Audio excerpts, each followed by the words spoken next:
রাকিবুর রহমান। ওয়ালাইকুম আসসালাম। আচ্ছা ওয়েট, আমি আগে মাইক্রোফোনটা নিয়ে নিই।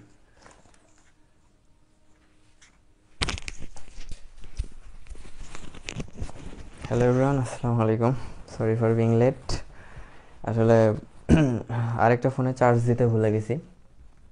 আজকে সারাদিন বাইরে ছিলাম তো, চার্জ দিতে ভুলে গেছি, ওই জন্য আসলে সমস্যা হয়ে গেছে একটু। আচ্ছা, সাউন্ড ঠিক মতো শোনা যাচ্ছে? চার্জ দিতে ভুলে গেছি ওই জন্য। আচ্ছা ঠিক আছে। আচ্ছা, রাকিবুর রহমান বলছো যে এই কোর্স করলে অর্গানিক কোথাও পড়তে হবে কি না, বেসিক টু অ্যাডভান্স কভার হবে কি না? তো অ্যান্সার হচ্ছে ইয়েস। তোমার যদি এই কোর্সটা তুমি করো তাহলে তোমার বেসিক টু অ্যাডভান্স পুরোটাই ক্লিয়ার হয়ে যাবে, কোনো সমস্যা থাকবে না। তোমার একাডেমিক টু অ্যাডমিশন পুরো কভার হবে, কোনো সমস্যা থাকবে না। তুমি সিকিউ এমসিকিউ প্লাস অ্যাডমিশনের ইঞ্জিনিয়ারিং অ্যাডমিশন বলো, ভার্সিটি অ্যাডমিশন বলো, কোথাও তুমি আটকাবা না ইনশাআল্লাহ। এই অ্যাসিওরিটিটা আমি তোমাকে দিতে পারি। আচ্ছা, গতদিন আমরা কি করছিলাম যে অর্গানিকের একটু ইন্ট্রোডাকশন পড়ছিলাম, তাই না? যে অর্গানিক কোথায় থেকে আসছে, কেমনে আসছে, তারপর হচ্ছে কিভাবে ইভলভ হয়েছে, অর্গানিককে কেমনে আমরা একটা জিনিস থেকে অন্য জিনিসে তৈরি করার যে প্রথম যে উদ্ভাবনটা ফ্রেডরিক ভোলার যেটা দিছিল ওইটা আমরা পাইছি। তারপর দেখছিলাম হচ্ছে তোমার হচ্ছে অর্গানিকের কিছু ক্লাসিফিকেশন দেখছিলাম, যে তোমার হচ্ছে আমরা অ্যারোমেটিক অ্যালিফেটিক দুই ভাগে ভাগ করছিলাম, ওগুলাকে আবার ভাগ করছিলাম। তারপর হচ্ছে কার্যকরীমূলক পড়ছিলাম। তারপর হচ্ছে আরেকটা কি পড়ছিলাম আমরা, হচ্ছে ফাংশনাল গ্রুপ পড়ছিলাম। ফাংশনাল গ্রুপের কথা তো বললাম। আরেকটা হচ্ছে পড়ছিলাম যে তোমার সমগোত্রীয় শ্রেণী, যে একই গোত্রের মধ্যে কারা পড়বে তাদের এগুলা সংকেত আমি লিখে দিয়েছিলাম। তো এগুলো ধীরে ধীরে আমরা হচ্ছে মানে সামনে যত আগাবো না তত ওই জিনিসগুলো আরও ক্লিয়ার হবে। তো আজকে যে টপিকটা নিয়ে আমরা শুরু করব সেই টপিকটা হচ্ছে আমাদের সমানতা। তো কতদিন হচ্ছে যখন আমি অর্গানিকের বৈশিষ্ট্য দেখাইছিলাম, আচ্ছা কেউ একটা কমেন্ট করছো, আচ্ছা নামকরণ পড়াবো, নামকরণ পড়াবো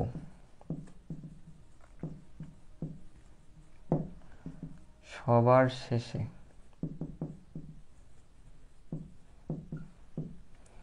এটার পিছনে রিজন আছে। নামকরণ পড়াবো সবার শেষে, বাট আমি যখন তোমাকে পড়াবো না তখন নাম সবগুলোর বলেই দিব। তো যেগুলো কমনলি ইউজড হয়, যেগুলো হচ্ছে তোমার কমনলি লাগে, সেই জিনিসগুলো দেখবা যে তুমি মানে আমার সাথে ক্লাস করতে করতে নাম শিখে ফেলছো। আর যেগুলা এক্সট্রা করে লাগবে ওটা হচ্ছে আমি তোমার সবার শেষে হচ্ছে পড়াই দিব, কারণ নামকরণটা হচ্ছে লেস ইম্পর্টেন্ট, বুঝছো? এটা তেমন একটা ইম্পর্টেন্ট না, ওই জন্যে আমি শুরুতেই তোমার টাইম ওয়েস্ট করতে চাচ্ছি না। তুমি আগে অর্গানিকটা ভালো মতো বোঝো, তারপর হচ্ছে নামকরণ দেখবা যে একটা ক্লাস নিলেই তুমি বুঝে গেছো, ঠিক আছে? তো নামকরণ যেগুলো লাগবে সেগুলো আমরা পড়তে পড়তে শিখবো। নামকরণটা এমন না যে তুমি রুল দিয়ে মনে রাখবা, রুল আর কতগুলো মনে রাখবা, তাই না? তো নামকরণ হচ্ছে একটা প্র্যাকটিসের ব্যাপার, যে তুমি যত বেশি প্র্যাকটিস করতে পারবা নামকরণ তত ফাস্টার করতে পারবা। তো আমরা প্র্যাকটিস করতে করতে দেখবো যে ম্যাক্সিমাম নামকরণ শিখে গেছি। তারপর যেগুলো একটু এক্সট্রা লাগবে, বা যেগুলো হচ্ছে এক্সট্রা লাগবে বলতে কি, আমি ধরে ধরেই তোমাকে নামকরণ শেখাবো। যতগুলো টপিক আছে না আমাদের, যে alkane, alkyne, অ্যালকাইন, alcohol, aldehyde, ketone, তারপর হচ্ছে ইথার, অ্যামিন, এগুলো সবগুলোর নামকরণ আমি হচ্ছে তোমাকে সিরিয়াল ওয়াইজ একদম ধরে ধরে শেখাই দেবো, কিন্তু সেটা সবার শেষে, কারণ এটা হচ্ছে লেস ইম্পর্টেন্ট। আগে আমরা আমাদের যেগুলো হচ্ছে ইম্পর্টেন্ট জিনিস সেগুলো আগে শেষ করে। তো ফার্স্ট লেকচারে আমরা হচ্ছে তোমার করছিলাম জাস্ট ইন্ট্রোডাকশন, তারপর হচ্ছে ক্লাসিফিকেশন, হ্যান ত্যান হবে যাবে, একটু পরিচিত হয়েছি। তো আজকে আমরা সমানতা শুরু করব। সমানতাটা খুবই ইম্পর্টেন্ট একটা জিনিস, এখান থেকে বোর্ডে সৃজনশীল আসে। তো সমানতা খুবই ইম্পর্টেন্ট একটা জিনিস।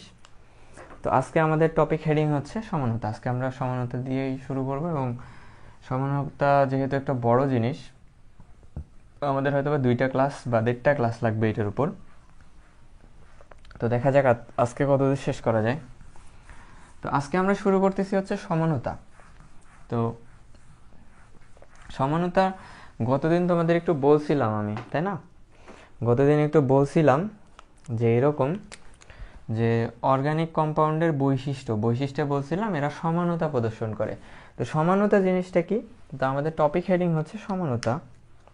আগে সমানতাটা লিখি।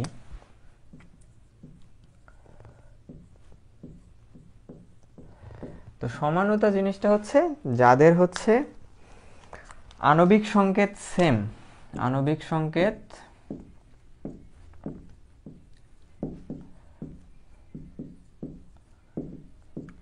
একই কিন্তু গাঠনিক বা, তোমরা যখন 9-10 হচ্ছে সমানতার মানে সংজ্ঞা পড়ছো তখন পড়ছো কি যে আণবিক সংকেত এক কিন্তু গাঠনিক সংকেত ভিন্ন হলে তাকে সমানতা বলে। এটা ঠিক আছে, পার্শিয়ালি ঠিক আছে, পুরোপুরি ঠিক না। কারণ কি, গাঠনিক সমানতা বাদেও আরেকটা সমানতা হইতে পারে যেটাকে আমরা স্টেরিও বা আলোক সক্রিয় সমানতা বলি। তো এই জন্য আমি বলতেছি যে আণবিক সংকেত একই কিন্তু গাঠনিক বা আলোক সক্রিয়তার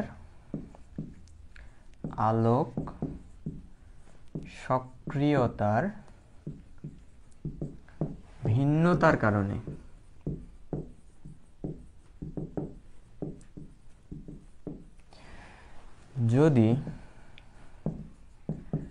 ধর্মে ভিন্নতা আসে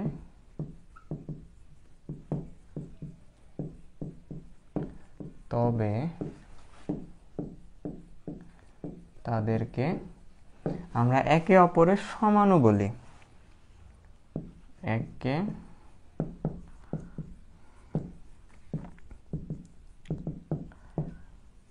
সমানু বলা হয়। আর এই যে ধর্মটা, এটা থেকে আমরা বলতেছি যে আণবিক সংকেত একই কিন্তু গাঠনিক সংকেত বা আলোক সক্রিয়তার ভিন্নতার কারণে যদি ধর্মে ভিন্নতা পাওয়া যায় তাহলে সেটাকে আমরা বলি হচ্ছে একে অপরের সমানু। আর এই যে ধর্ম, এই ধর্মকে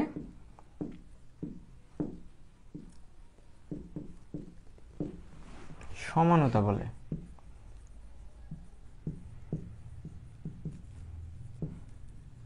বুঝতে পারছো? তো এই ধর্মকে আমরা বলি হচ্ছে সমানতা, যে আণবিক সংকেত একই হবে কিন্তু গাঠনিক সংকেত একই হইতে পারে, মানে ভিন্ন হবে একটা কেসে, আর একটা কেসে গাঠনিক সংকেতও সেম থাকতে পারে কিন্তু ওর আলোক সক্রিয় যেটা মানে আলোর উপর যে তার প্রভাব অথবা 3D দিক বিন্যাস, এখানে আরও একটা জিনিস অ্যাড করা যায় যে 3D ওরিয়েন্টেশন। তো 3D ওরিয়েন্টেশনের কারণে যদি তার ধর্মে ভিন্নতা আসে, এখানে আরও একটা পয়েন্ট অ্যাড করো যে আলোক সক্রিয়তা বা 3D দিক বিন্যাস, এটাও অ্যাড করতে পারো। মানে এই তিনটা জিনিস যদি ভিন্ন হয় তাহলে যদি তাদের ধর্মে ভিন্নতা পাওয়া যায়, ধর্মে যতক্ষণ পর্যন্ত না আমরা ভিন্নতা পাচ্ছি ততক্ষণ পর্যন্ত কিন্তু সমানু বলতে পারবো না। যদি ধর্মে ভিন্নতা পাওয়া যায় তাহলে একে অপরকে সমানু বলবো। আর সমানু বলার যে এই যে ধর্মের কারণে আমরা সমানু বলতেছি, এই ধর্মটাকে আমরা বলতেছি হচ্ছে সমানতা। একটা এক্সাম্পল দিই। মনে করো আমার কাছে, কিরে দুইটাই কালো কলম কেন?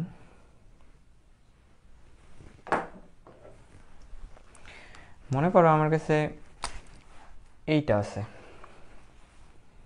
মনে করো কি নেওয়া যেতে পারে, একটা অ্যালকোহল ইথার নেই। মনে করো আমার কাছে CH3CH2OH। আচ্ছা, এটাকে গাঠনিক আণবিক সংকেতে কীভাবে লেখা যায়? আণবিক সংকেতে যদি লিখি তাহলে 1 2 3 দুইটা কার্বন C2H 3 2 5, এটাকে 6 C2H6O। আচ্ছা, এটা তোমাদের বোঝা লাগবে না, এটা আমি জাস্ট একটা ক্যালকুলেশন করলাম, এটা আমি তোমাদের বোঝা লাগবে না। তোমাদের মনে করো তোমাকে আমি একটা আণবিক সংকেত বললাম যে আণবিক সংকেত হচ্ছে এইটা, আণবিক সংকেত এইটা যে C2H6O। তো গতদিনের খাতাটা যারা নোট করছো তারা হচ্ছে একটু খুলে দেখো যে তোমার হচ্ছে ওখানে অ্যালকোহল আর ইথারের যে সংকেত, ইথারের যে সংকেত ওখানে আমি লিখে দিছিলাম অ্যালকোহল আর ইথারের সংকেত হচ্ছে এরকম, যে CnH2n+2O। তাহলে দেখো এইটা হলে কি হইতে পারে, অ্যালকোহল হইতে পারে, আবার ইথারও হইতে পারে। দেখো সেম সংকেতই লিখে দিছিলাম, কিন্তু আগের খাতাটা খুলে দেখো, ওখানে পাবা। তো আমাকে বলে দিছে যে আণবিক সংকেত হচ্ছে এখানে 6 হয়ে গেছে, সরি, এটা হবে C2H6O। তাহলে এটা আমরা সংকেত দেখে বুঝতেছি এখান থেকে অ্যালকোহলও হইতে পারে, ইথারও হইতে পারে। তো মনে করো আমি যদি অ্যালকোহল বানাই, তাহলে সংকেতটা হবে এরকম, যে 2টা কার্বন আছে, তো 2টা কার্বন আমি দিয়ে দিলাম, 1 2। হাইড্রোজেন যেহেতু অ্যালকোহল হবে, তাহলে আমাদের একটা OH দিয়ে নিতে হবে, ধরো OH দিয়ে নিলাম আমরা। তারপর এখানে যেহেতু অ্যালকোহলে একক বন্ধন, নর্মালি একক বন্ধন থাকে, তো এখানে একক বন্ধন থাকলো। তো এখন আমরা হাত ফিল আপ করবো, আমাদের একটা হাইড্রোজেন অলরেডি দিয়ে দিছি, 5টা হাইড্রোজেন বাকি আছে, তাই না? 6টা টোটাল হাইড্রোজেন ছিল, এখানে একটা অলরেডি দিয়ে দিছি এখানে, আর তাহলে আমাদের 5টা হাইড্রোজেন আছে। তো এখানে দেখো এই কার্বনের হাত একটা দিছি, তো অর্গানিক কম্পাউন্ডে আমার কার্বনের যোজনী হচ্ছে 4, তাহলে 4টা হাত আছে। তো ওই জন্যে আমরা বাকি 3টা হাতে 3টা হাইড্রোজেন দিয়ে দিলাম, CH3। আর এই কার্বনের ক্ষেত্রে খেয়াল করো, এখানে একটা হাত, এখানে একটা হাত, 2টা হাত অলরেডি চলে গেছে, তাহলে বাকি থাকে কয়টা হাত? 2টা হাত। তাহলে 2টা হাইড্রোজেন দিয়ে দিব, CH2। তো দেখো কি হলো, CH3 CH2OH। দেখো কার্বন একটা, 2টা, হাইড্রোজেন 3 2 5 আর 1 6, 6টা, অক্সিজেন একটা, মিলে গেছে। তাহলে এটা আমরা কি পাইলাম? অ্যালকোহল পাইলাম। এখন যদি আমি এই সেম সংকেতটাকে ইথার হিসেবে লিখতে পারি না? দেখো তো ইথার হিসেবে যদি আমি লিখি, ইথার অনেকে পড়ো নাই, ইথার অনেকে এখনো পড়ো নাই, সো ইথার হয়তো বুঝবা না। ইথারের সংকেত হচ্ছে এরকম, যে ROR। আর মানে কি? আর মানে হচ্ছে অ্যালকাইল গ্রুপ, অ্যালকাইল গ্রুপ। যেমন হইতে পারে CH3, তারপর হইতে পারে CH3CH2, এরকম যে কোনো কিছু হইতে পারে। অ্যালকাইল গ্রুপ মানে অ্যালকাইল মূলক, এপাশেও একটা অ্যালকাইল মূলক থাকবে, এপাশেও একটা অ্যালকাইল মূলক থাকবে, মাঝখানে যদি একটা অক্সিজেন থাকে, সেটাকে আমরা বলি হচ্ছে ইথার, এটার নাম হচ্ছে ইথার। তো এইভাবে যদি আমরা স্ট্রাকচারটা আঁকাই, তাহলে দেখো মাঝখানে একটা অক্সিজেন দিব, যেহেতু কার্বন 2টা আছে, এপাশে একটা কার্বন, এপাশে একটা কার্বন দিলাম। এখানে মনে করো হাইড্রোজেন কয়টা আছে? 6টা। তো এই কার্বনের হাত একটা ফিল্ড হয়ে গেছে, আরও 3টা হাত বাকি আছে, তো আমি 3টা হাইড্রোজেন দিয়ে দিব, CH3। এখানেও 3টা হাত বাকি আছে, 3টা হাইড্রোজেন দিয়ে দিব। তাহলে এটা কি পাইলাম? এটা পাইলাম হচ্ছে ইথার। তো দেখো অ্যালকোহলের যে বৈশিষ্ট্য আর ইথারের যে বৈশিষ্ট্য, দুইটার বৈশিষ্ট্য কিন্তু সেম না। সেম হইলে তো দুইটাকে অ্যালকোহলই বলতাম। এখানে দেখো OH আছে, এখানে O আছে, শুধু O আছে, মানে বন্ড ও বন্ড এরকম আছে, আবার এখানে বন্ড ও আছে, তো দুইটা জিনিস আলাদা না? আর এখানে যদি ওইভাবেও চিন্তা করো, যে এখানে এই বন্ডটাকে তুমি ভাঙবা, যে এখানে বন্ড ও বন্ড H, তাহলে দেখো এখানে হাইড্রোজেন আছে আর এখানে একটা মিথাইল গ্রুপ আছে, তো দুইটা কিন্তু এক জিনিস না, তাই না? তো এক জিনিস না হওয়ার কারণে দেখো এটা হয়ে গেল অ্যালকোহল, এটা হয়ে গেল ইথার। এটা কি হইলো? এটার গাঠনিক সংকেত যখন আমি আঁকাইলাম, এটা হচ্ছে গাঠনিক সংকেত,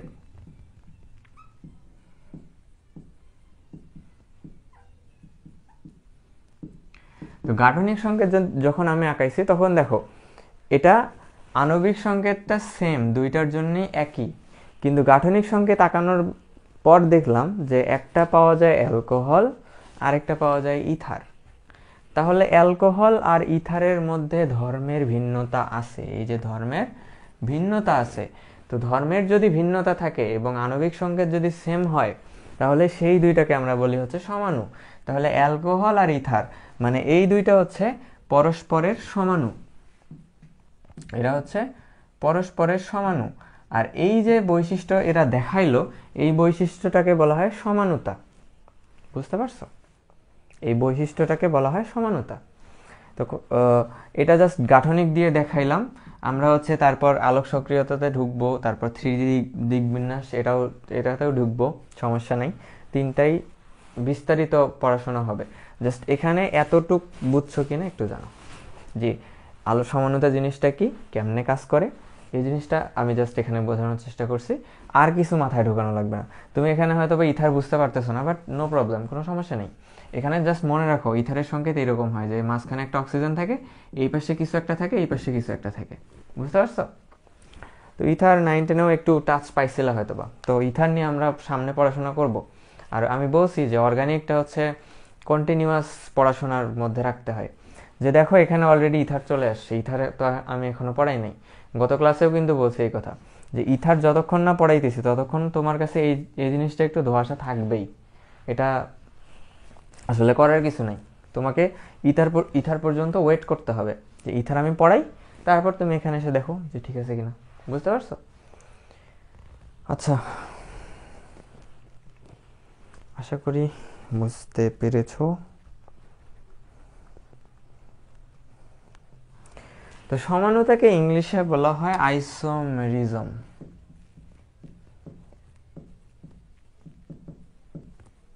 আর সমানুকে ইংলিশে বলা হয় হচ্ছে আইসোমার। এটা আবার আইসোটোপ, আইসোবার, আইসোটোন এগুলোর সাথে মিলায়ও না, আইসো ইলেকট্রনিক এগুলোর সাথে মিলায়ও না, ওগুলা কিন্তু আলাদা জিনিস। আইসোমার একটা জিনিস, ওগুলা আর একটা জিনিস, বুঝতে পারছো? তো আমরা আইসোমেরিজম নিয়ে একটু পড়াশোনা করব। তো আইসোমেরিজমকে ব্রডলি ক্লাসিফাই করলে, এটা আশা করি সবাই বুঝতে পারছো, তো আমি সাইছি। তো সমানুতা বা আইসোমেরিজমকে আমরা যদি ব্রডলি ক্লাসিফাই করি, তাহলে হচ্ছে তোমার দুইটা ভাগে ভাগ করা যায়।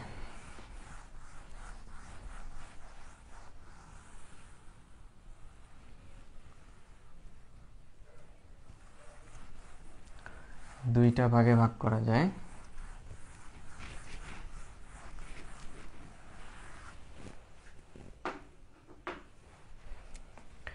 তো আমরা পড়তেছি হচ্ছে আইসোমেরিজম।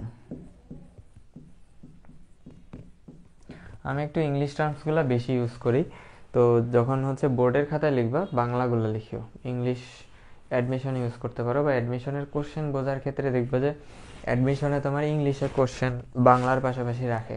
তো অনেক সময় হয় কি, তোমার হচ্ছে বিভিন্ন বিদেশি রাইটারের বই থেকে হচ্ছে কোশ্চেন করা হয় অ্যাডমিশনে, তো ওখানে হচ্ছে ওরা কি করে বাংলা ট্রান্সলেট করে দেয়। তো বাংলা ট্রান্সলেট করলে অনেক সময় তোমার ট্রান্সলেশনে ভুল থেকে যায়, তখন হচ্ছে কোশ্চেন বোঝা যায় না যে কোশ্চেনে আসলে চাইছে কি। তো ওই জন্য তখন ইংলিশ কোশ্চেনটা পড়তে হয়। তো ওই জন্য ইংলিশ টার্মগুলো জেনে রাখতে হবে তোমাকে, না হলে তুমি দেখা যাবে যে কোথাও না কোথাও আটকে গেছো। বা যখন ভার্সিটিতে পড়বা তখন তো সবই ইংলিশে, তখন যদি তুমি না জানো যে আইসোমেরিজম মানে হচ্ছে সমানতা, তখন তো সমস্যা। ওই জন্য আমি ইংলিশ টার্মস বাংলা টার্মস দুইটা মিলাই পড়াবো, ঠিক আছে? তো আমাদের যদি আমরা আইসোমেরিজমকে ক্লাসিফাই করি, তাহলে দুইটা ব্রডলি ক্লাসিফাই করলে দুইটা টপিক পাওয়া যায়। একটা হচ্ছে গাঠনিক সমানুতা, আর একটা হচ্ছে স্টেরিও সমানুতা, বা হচ্ছে স্টেরিও পরে আসতেছি, ত্রিমাত্রিক। একটা হচ্ছে গাঠনিক সমানুতা, আর একটা হচ্ছে ত্রিমাত্রিক সমানুতা। তো গাঠনিক সমানুতার মধ্যে তোমার হচ্ছে আবার কিছু ক্লাসিফিকেশন আছে। এই গাঠনিক সমানুতাকে আবার কয়েকটা ভাগে ভাগ করা যায়। মূলত তোমার গাঠনিক সমানুতাকে তিনটা ভাগে ভাগ করা যায়। তো এই তিনটা ভাগকে আবার এক্সটেন্ড করলে, তুমি যদি আরও ডিটেলসে পড়ো, তাহলে এই তিনটা ভাগকে ভাগ করলে আবার হচ্ছে এক্সট্রা দুইটা ভাগ পাওয়া যায়। তাহলে আগে তিনটাকে যদি আমি ভাঙি, তাহলে আরও এক্সট্রা দুইটা পাবো, তাহলে গাঠনিক হয়ে যায় টোটাল 5টা। কিন্তু মূল গাঠনিক সমানুতা হচ্ছে তোমার 3টা, বাট ওইটাকে যদি আমি একটু বড় করি তখন হচ্ছে 5টা পাওয়া যায়। তো সেই 5টা হচ্ছে, আমি লিখে দিচ্ছি। আচ্ছা, তার আগে সংজ্ঞা লিখে দিই। গাঠনিক সমানুতা হচ্ছে 2D সমানুতা, এটা হচ্ছে 2D নিয়ে এখানে আলোচনা করা হয়। আর ত্রিমাত্রিক সমানুতার নাম দেখে হ্যাঁ, কে কল দেয় ভাই? আচ্ছা, গাঠনিক সমানতা হচ্ছে আমাদের 2D সমানতা, ত্রিমাত্রিক সমানতা হচ্ছে 3D সমানতা। ত্রিমাত্রিক নাম দেখেই বুঝতেছো। যদি তোমার 2D গঠনের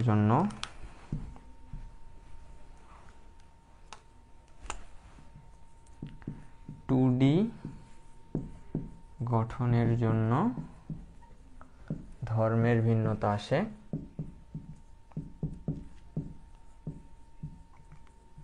সেটাকে আমরা বলি হচ্ছে গাঠনিক সমানতা। মানে 2D গঠনের জন্য যদি তোমার হচ্ছে ধর্মের ভিন্নতা আসে, সেটাকে বলা হয় গাঠনিক সমানতা। দেখবো, ডিটেলসে দেখবো, একটু ধীরে সুস্থে যাই। আর যদি এই ধর্মের ভিন্নতা 3D দিক বিন্যাসের জন্য হয়, 3D গঠনের জন্য যদি হয়,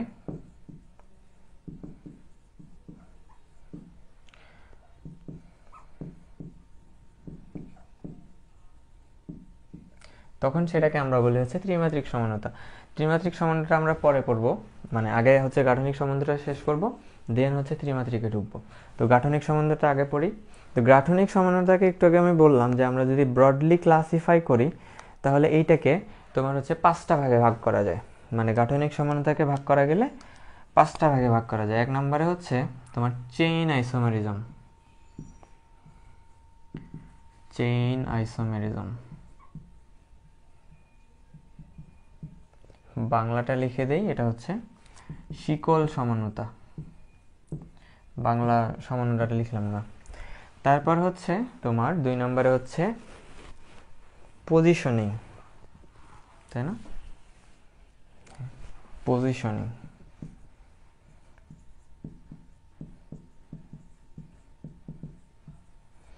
এটার বাংলা হচ্ছে অবস্থান সমানতা। তারপর হচ্ছে মেটামেরিজম। মেটামেরিজমের কোনো বাংলা নেই।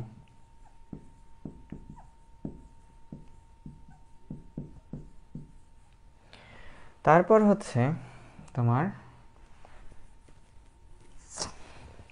কি আছে? Functional group. তারপর হচ্ছে ফাংশনাল গ্রুপ।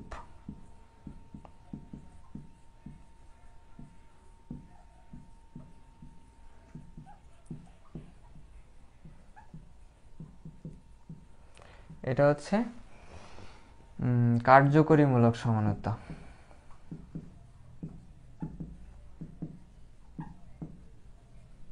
এটা কি? কার্যকরীমূলক সমানুপাতটা। আর এইটার লাস্ট হচ্ছে, দেখো 1টা 2টা 3টা 4টা পাইছি। তো লাস্ট যেটা, সেটা হচ্ছে আমাদের তোমার টটোমারিজম।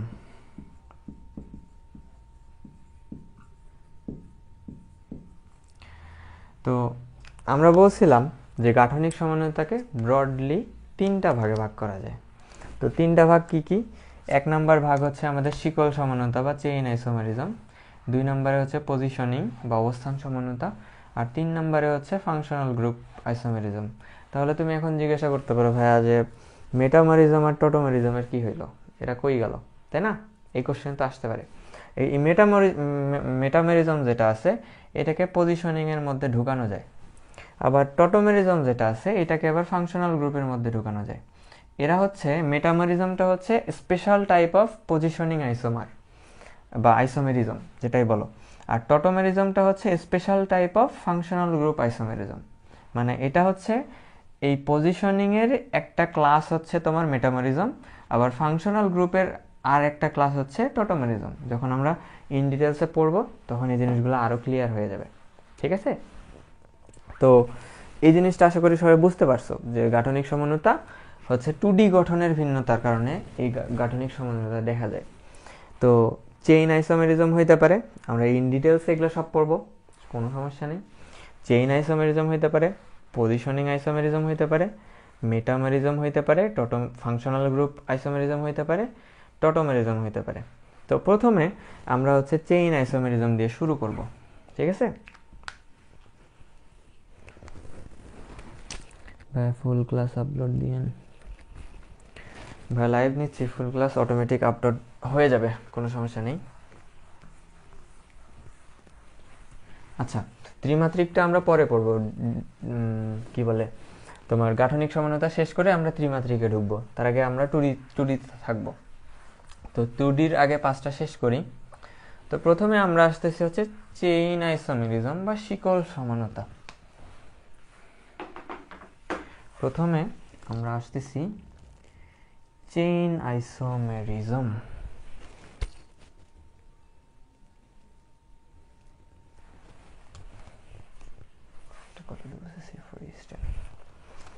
আচ্ছা, 1 নম্বরে আমাদের আসতেছে হচ্ছে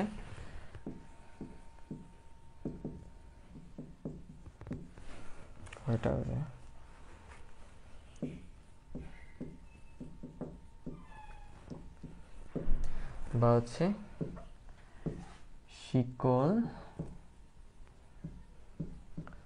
সমানতা। তো শিকল সমানতা কি মিন করে? সিম্পলি মিন করে যে মনে করো তোমার কাছে আমি একটা হচ্ছে তোমার দিয়ে দিলাম, তোমার হচ্ছে একটা আণবিক সংকেত দিয়ে দিলাম মনে করো।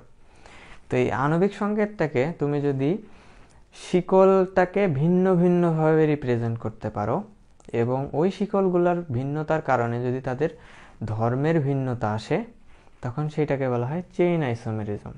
এক্সাম্পল দিলে বুঝতে পারবা। মনে করো আমাকে বলছে যে আণবিক সংকেত হচ্ছে C4H10।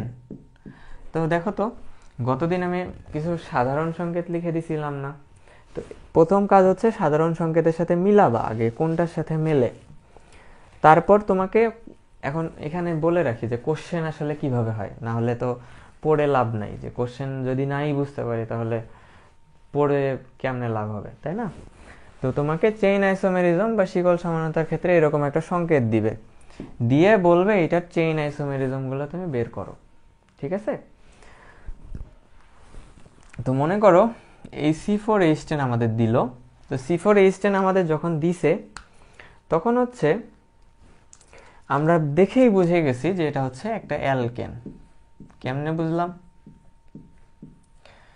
4H10, তাহলে এটাকে লেখা যায় এইভাবে, দেখো CnH2n+2। দেখো 4 4 দুগুণে 8, 8 2 10। তার মানে কি অ্যালকেনের সংকেতের সাথে মিলছে, that's why it is a alkane. তো অ্যালকেন হলে কি হইতে পারে? আমাদের যেহেতু 4টা কার্বন আছে, তো নর্মালি চিন্তা করো আমরা 9 10-এ যেমনি আঁকাইতাম, মনে করো একটা কিছু হইতে পারে কি, আমরা কি করতাম আগে কার্বন দিতাম না? যেহেতু অ্যালকেন আছে এক বন্ধন, তো কার্বন দেই। কার্বন দিলাম 1টা 2টা 3টা 4টা কার্বন দিছি। এখন আমার হাতে আর কি আছে? হাইড্রোজেন আছে, তো হাইড্রোজেন দিব। তো এখানে দেখো এই কার্বনে একটা হাত আছে, তাহলে আরো 3টা হাত খালি। একটু আগেই আমরা দেখলাম। তো 3টা হাতে আমি কি দিব? হাইড্রোজেন দিব, CH3। এখানে দুই পাশে 2টা হাত আছে, এটা একটা হাত, এটা একটা হাত। তো তাহলে হাত বাকি আছে 2টা। তো এখানে আমি 2টা হাইড্রোজেন দিয়ে দিলাম। এখানেও দেখো এই কার্বনের এই হাত ক্লোজড, তাহলে বাকি আছে আর 2টা হাত। তাহলে 2টা হাত আমি দিয়ে দিলাম। এটার কয়টা হাত বাকি আছে দেখো তো? একটা দিছি, তাহলে আরো 3টা হাত বাকি আছে, দিয়ে দিলাম। তো এটা আমরা কি পেলাম? হচ্ছে বিউটেন। এটার নামকরণ আলাদা করে শেখা লাগে বলো তো? এটার নামকরণ আলাদা করে শেখা লাগে?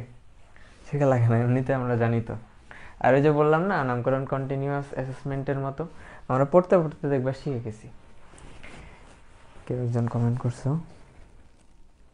আচ্ছা, ইনস্ট্রাক্টর কন্টেস্টের রেজাল্ট অলমোস্ট রেডি, তো এটা 2-1 দিনের মধ্যে দিয়ে দেওয়া হবে ইনশাল্লাহ।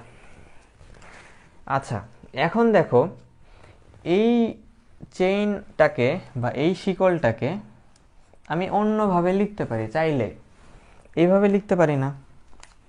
মনে করো আমি চাইলে যদি এইভাবে লিখতে পারি, মনে করো আমার ইচ্ছা হইলো আমি এইভাবে লিখব না। আমি মনে করো CH3টাকে রাখলাম, এই CH2কে রাখলাম, CH2কে রাখা যাবে না এখানে, মনে করো CH দিলাম। এই CH2কে আমি কি করলাম? এই যে এখান থেকে একটা হাইড্রোজেন নিয়ে এখানে বসাই দিলাম। এটা বোঝানোর জন্য বলতেছি, এরকম কিন্তু হয় না, ভাবিও না যে এই হাইড্রোজেন এখানে চলে যায়।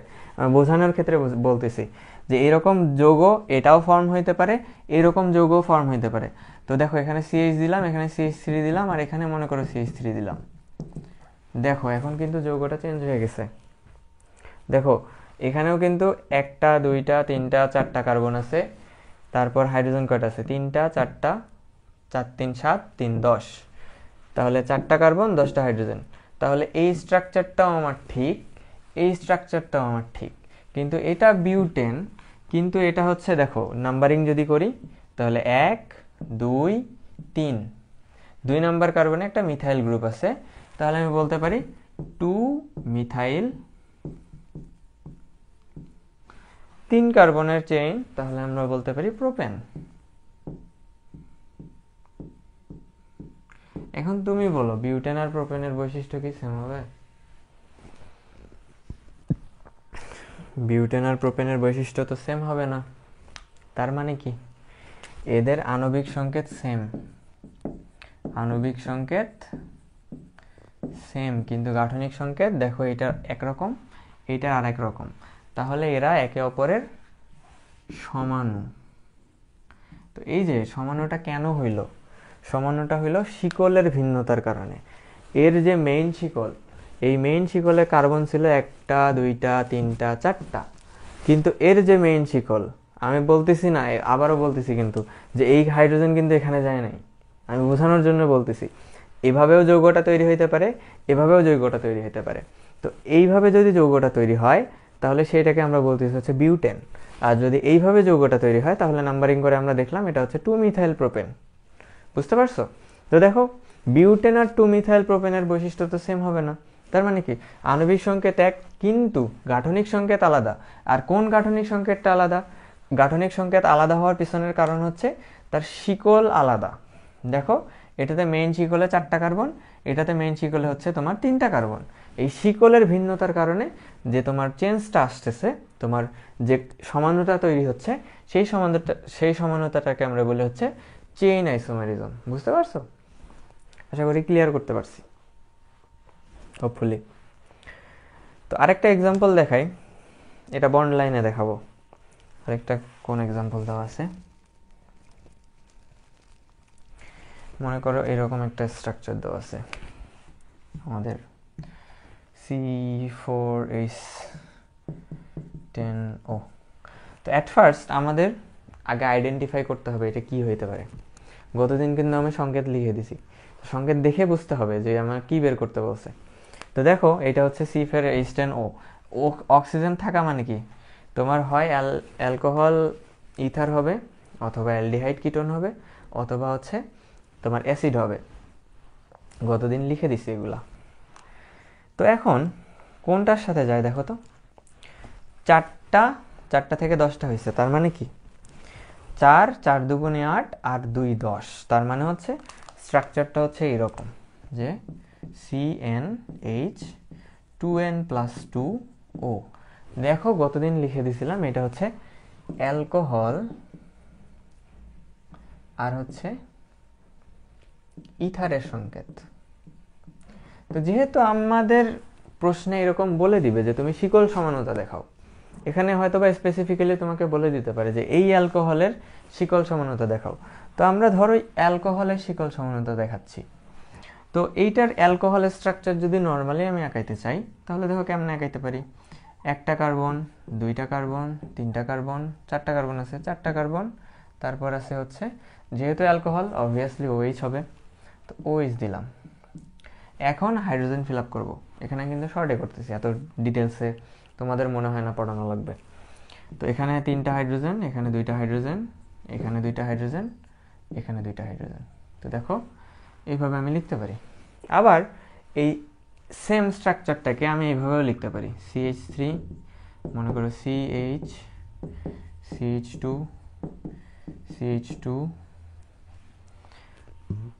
ধরো হচ্ছে কয়টা কার্বন দিলাম, 4টা দিলাম, একটা কমাই দিই, OH, মনে করো এখানে CH3 দিলাম।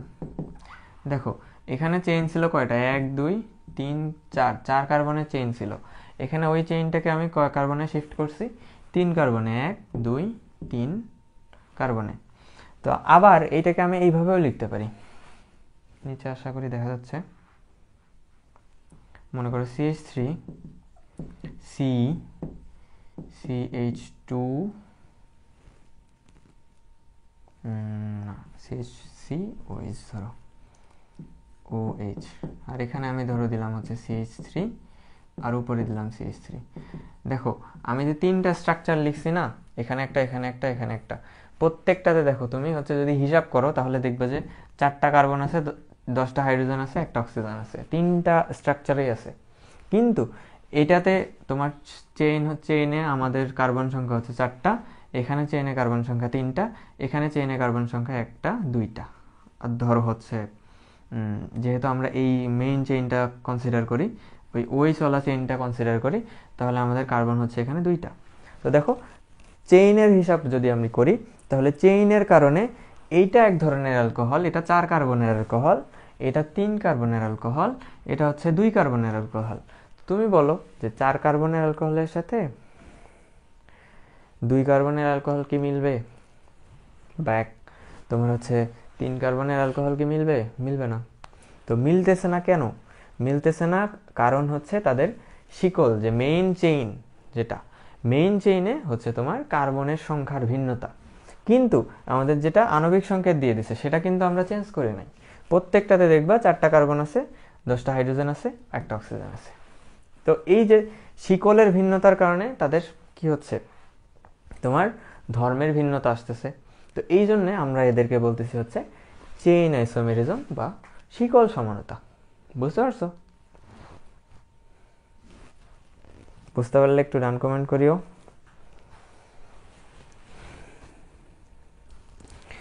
না ভাইয়া পুরা চ্যাপ্টার ফ্রি দিব না, আজকে হচ্ছে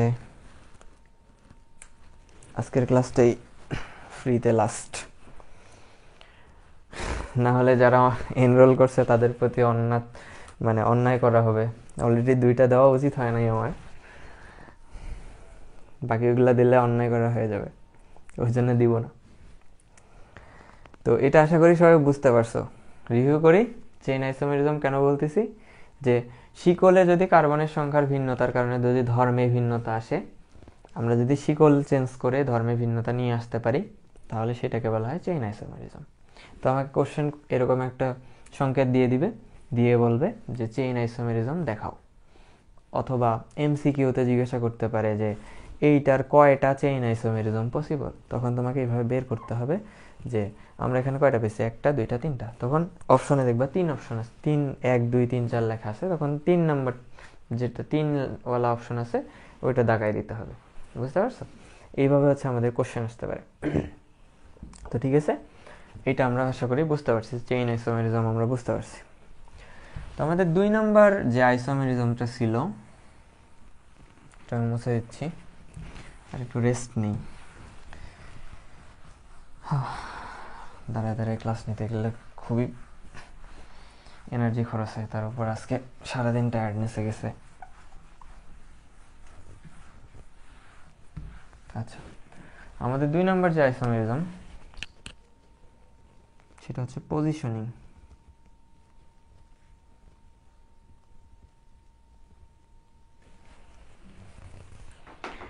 দুই নাম্বার আইসোমেরিজম হচ্ছে পজিশনিং,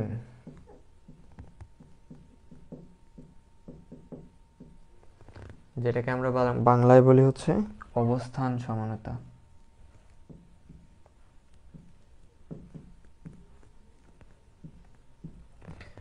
নাম দেখেই বোঝা যাচ্ছে যে কোনো একটা জিনিসের অবস্থানের কারণে, অবস্থানের ভিন্নতার কারণে যদি ধর্মে ভিন্নতা আসে তাহলে সেটাকে বলা হয় পজিশনিং আইসোমেরিজম। তো এখানে চেইন সেম থাকবে, চেইনে কোনো চেঞ্জ আসবে না, কিন্তু কিছু একটা অবস্থানের পরিবর্তন করলে যদি ধর্মের পরিবর্তন পাওয়া যায় তখন সেটাকে আমরা বলে হচ্ছে চেইন আইসোমেরিজম। যেমন ফর এক্সাম্পল মনে করো আমাদের কাছে এইরকম 2টা যৌগ আছে, বন্ড লাইনে আঁকাই, বন্ড লাইন কতদিন শিখাইছি। মনে করো এইটা আছে, তো এটা কি বলো তো, এখানে অ্যাট ফার্স্ট আমাদের আইডেন্টিফাই করতে হবে কার্বন কয়টা আছে। ধরো এইটা দিলাম ডাবল বন্ড, এখানে আরেকটা দিলাম ডাবল বন্ড এখানে। তো দেখো এখানে যদি কার্বন আইডেন্টিফাই করি তাহলে এটা হচ্ছে 1 নাম্বার কার্বন, 2 3 4, 1 2 3 4, তাহলে 4 কার্বন। এটা গতদিন শিখাইছি, ওই জন্যে এখানে আর ডিসক্রাইব করতেছে না। বলছিলাম বন্ড লাইন আমাদের অনেক কিছু ইজি করে দেয়, ওই জন্য আমরা বন্ড লাইনে পড়ি, বুঝতে পারছো? তো দেখো এখানে হচ্ছে এটা যেহেতু 4 কার্বন আর ডাবল বন্ড আছে, এখানেও একটা ডাবল বন্ড আছে, এখানেও একটা ডাবল বন্ড আছে, তার মানে আমরা এই বুঝতেছি প্রথম অবজারভেশন হচ্ছে এই দুইটাই হচ্ছে আমাদের অ্যালকিন। এটা আমরা প্রথমত বুঝতে পারলাম যে এই দুইটাই হচ্ছে অ্যালকিন, কারণ ডাবল বন্ড আছে। এখন দেখো তো ডাবল বন্ডের পজিশনিংটা, এটার হচ্ছে 1 নাম্বার কার্বনে, এটাকে যদি 1 নাম্বার দেই, এটাকে 2 নাম্বার দেই, এটাকে 3 নাম্বার দেই, এটাকে 4 নাম্বার দেই, একইভাবে যদি এটাকে 1 দেই, এটাকে 2 দেই, এটাকে 3 দেই, এটাকে 4 দেই, তাহলে দেখো 1 নাম্বার কার্বনে এটার হচ্ছে ডাবল বন্ড, আর এইটার হচ্ছে 2 নাম্বার কার্বনে ডাবল বন্ড। তো এখন যদি নামকরণ করি, নামকরণ করার নিয়ম হইতেছে এরকম যে যেহেতু 4 কার্বন তাহলে অবশ্যই কি হবে, প্রথমে কি হয় অ্যালকেনের ক্ষেত্রে মিথেন, 2 নম্বরে ইথেন, 3 নম্বরে প্রোপেন, 4 নম্বরে হচ্ছে বিউটেন। আর যদি অ্যালকিন হয় তখন হয়ে যায় কি বিউটিন, ঠিক আছে? তো বিউটিন, শুধু বিউটিন বললে হয় না, এখন যত নাম্বার কার্বনে আমাদের দ্বিবন্ধনটা থাকে তত বলতে হয়। যদি বিউটিন 1-এ থাকে তাহলে বিউটিন 1 বলতে হয়, যদি 2 নম্বর কার্বনে থাকে তাহলে বিউটিন 2 বলতে হয়, যদি 3 নম্বর কার্বনে ডাবল বন্ড থাকে তখন বিউটিন 3 বলতে হয়, এরকম আর কি, সো অন। তো এইটার যদি নামকরণ করি তাহলে দেখো এটাকে আমরা প্রথমত বিউটিন লিখতে পারি, তারপর দেখো ডাবল বন্ডটা আছে 1 নাম্বার কার্বনে, ওই জন্য আমরা বললাম বিউটিন 1। এইটাকে দেখো আমরা বলতে পারি এটাও তো বিউটিন, তাই না? তো এটা হচ্ছে বিউটিন, কিন্তু বিউটিনটা ডাবল বন্ডটা কয় কার্বনে আছে, 2 নম্বর কার্বনে আছে, তাই দেখো 2 নম্বর কার্বনে আছে, তাহলে এটাকে আমরা বলতে পারি বিউটিন 2। তাহলে দুইটা জিনিস কি সেম হইল? সেম হয় নাই। কিন্তু যদি কার্বন গণনা করো বা হাইড্রোজেন গণনা করো, এটাকে যদি আমি ফুল ফর্মে লিখতাম, তোমরা বাসায় প্র্যাকটিস করেও বন্ড লাইন থেকে কেমনে হচ্ছে ফুল ফর্মে লেখে আমি কতদিন শেখাইছি, বা ফুল ফর্ম থেকে কেমনে বন্ড লাইনে আসে এটাও শেখাইছে। আচ্ছা এটা একটা দেখাই দিই, মনে করো এইটাকে করতেছি, তাহলে কি হবে, কার্বন 4টা আছে, 4টা কার্বন দিব, 2 3 4, যেহেতু প্রথম কার্বনে ডাবল বন্ড দিলাম, এখন কি করব, সিঙ্গেল বন্ড দিব আর হাইড্রোজেন ফিল আপ করব।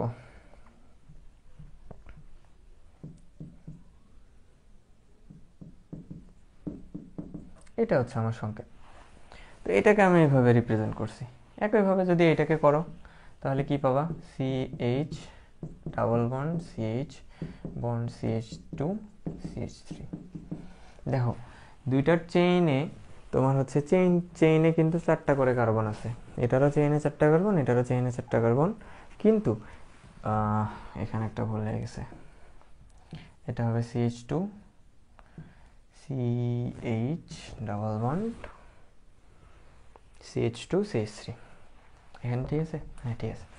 দেখো এখানে 1 নাম্বার কার্বনের ডাবল বন্ড, এখানে হচ্ছে 2 নাম্বার কার্বনের ডাবল বন্ড, এই জন্য এটা হচ্ছে বিউটিন 1, এটা হচ্ছে বিউটিন 2। এই বিউটিন 1 আর বিউটিন 2 ধর্ম জীবনেও এক হবে না। তো এক যদি না হয় তাহলে এদের যেহেতু গাঠনিক সংকেত সেম, দেখো তুমি এখানে যদি হিসাব করো তাহলে এখানে কি পাবা, 4টা কার্বন C4, হাইড্রোজেন 2 3 2 5 3 8 H8, এখানেও C4H8 পাবা। তো কি আমাদের আণবিক সংকেত সেম কিন্তু গাঠনিক সংকেত আলাদা। আলাদা কেন হইল? অবস্থানের কারণে আলাদা হইল, এই ডাবল বন্ডের অবস্থানের কারণে আলাদা হইল, বা পজিশনের কারণে আলাদা হইল। যার ফলে এরা কি করতেছে, সমানতা প্রদর্শন করতেছে। তো এই ধরনের সমানতাকে আমরা বলি হচ্ছে তোমার অবস্থান সমানতা বা পজিশনিং আইসোমেরিজম। বুঝাইতে পারছি? এই ধরনের সমানতাকে আমরা বলি হচ্ছে পজিশনিং আইসোমেরিজম। এটা আশা করি সবাই লিখে ফেলছো।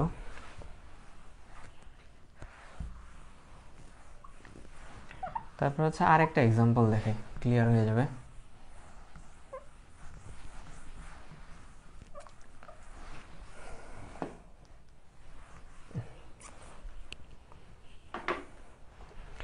মনে করো আমাদের কাছে এইটা আছে,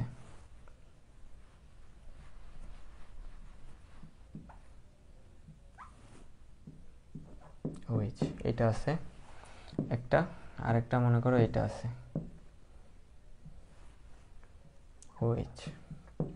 তো দেখো এখানে কার্বন কিন্তু দুইটাতেই সেম, একটা দুইটা তিনটা চারটা, এটাকে কাউন্টে ধরতেছি না, তাই না?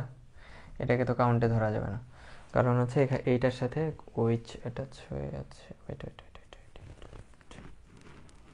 এখানে কার্বন কাউন্ট করতে হবে। এখানে যেহেতু একটা অ্যাঙ্গেল ফর্ম করছে, সো এখানে হচ্ছে আমাদের 1 2 3 4টা কার্বন, তাহলে এখানে হচ্ছে 4টা কার্বন।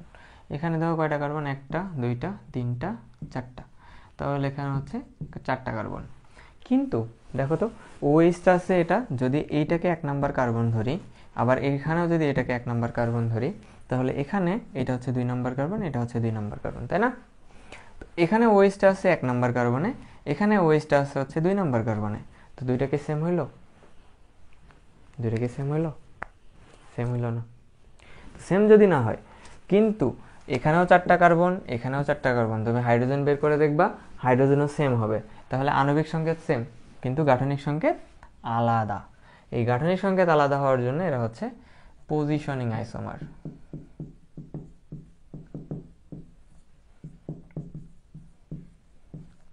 বুঝতে পারছো? এই যে পজিশনটা আলাদা হয়ে গেল, এখানে 1 নম্বরে আছে, এখানে 2 নম্বরে আছে, ওই জন্য এদেরকে আমরা বলতেছি হচ্ছে পজিশনিং আইসোমার। আশা করি বুঝতে পারছো।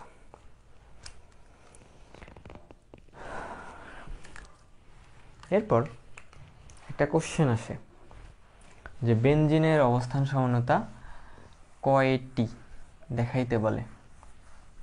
তো এটা তুমি চাইলে বের করতে পারো যে বেনজিনের অবস্থান সমানতা আমি বের করব, কিন্তু তোমার যদি বের করতে বলে তুমি হচ্ছে বের করতে মিনিমাম তোমার হচ্ছে 2 থেকে 3 মিনিট টাইম লাগবে।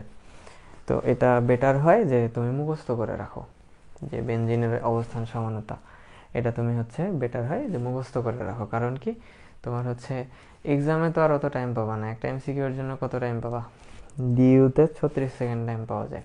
তো 36 সেকেন্ড টাইমে তুমি কি মানে ওই একটা মার্কের জন্য তুমি 2-3 মিনিট টাইম ওয়েস্ট করবা? না, 2-3 মিনিট টাইম ওয়েস্ট করবা না। তো বেনজিনের অবস্থান সমানতা, বেনজিন হচ্ছে অবস্থান সমানতা বলতে আমি বোঝাচ্ছি যে আমাদের হচ্ছে যে বেনজিন, তো বেনজিনের মধ্যে এটা হচ্ছে আমাদের বেনজিন, তো বেনজিনের মধ্যে বিভিন্ন জিনিস বসতে পারে, যেমন মনে করো CH3 যদি বসে, তো এটাকে তখন টলুইন বলে। তারপর যদি মনে করো এখানে যদি NO2 বসে, তাহলে নাইট্রোবেনজিন বলে। তারপর যদি COOH বলে, তাহলে বেনজোইক অ্যাসিড বলে। তো এই টাইপের বিভিন্ন জিনিস বসতে পারে, এখানেও বসতে পারে, এখানেও বসতে পারে, এখানেও বসতে পারে, এখানেও বসতে পারে, আবার এখানেও বসতে পারে, এখানেও বসতে পারে, অনেক জায়গা আছে বসার। এখন বেনজিনের এই অবস্থানগুলোর ভিন্নতার কারণে সমানতা প্রদর্শন করে সে। তো এই সমানতাগুলা তোমার হচ্ছে পরীক্ষা অনেক সময় বের করতে বলে যে তোমার হচ্ছে বেনজিনের অবস্থান সমানতা এই বেনজিনের জন্য কয়টা, ওই বেনজিনের জন্য কয়টা, এরকম জিজ্ঞাসা করে। তো আমরা হচ্ছে এই জিনিসটা তুমি হিসাব করে চাইলে বের করতে পারো, ওই যে আগে যেভাবে শিখালাম না, ওই সেম প্রসিডিওরে তুমি হচ্ছে চাইলে হিসাব করে বের করতে পারো। বাট আমার সাজেশন থাকবে আমি হচ্ছে লিখে দিচ্ছি, এগুলো মুখস্থ করে ফেলবা। তো আমরা পড়তেছি হচ্ছে বেনজিনের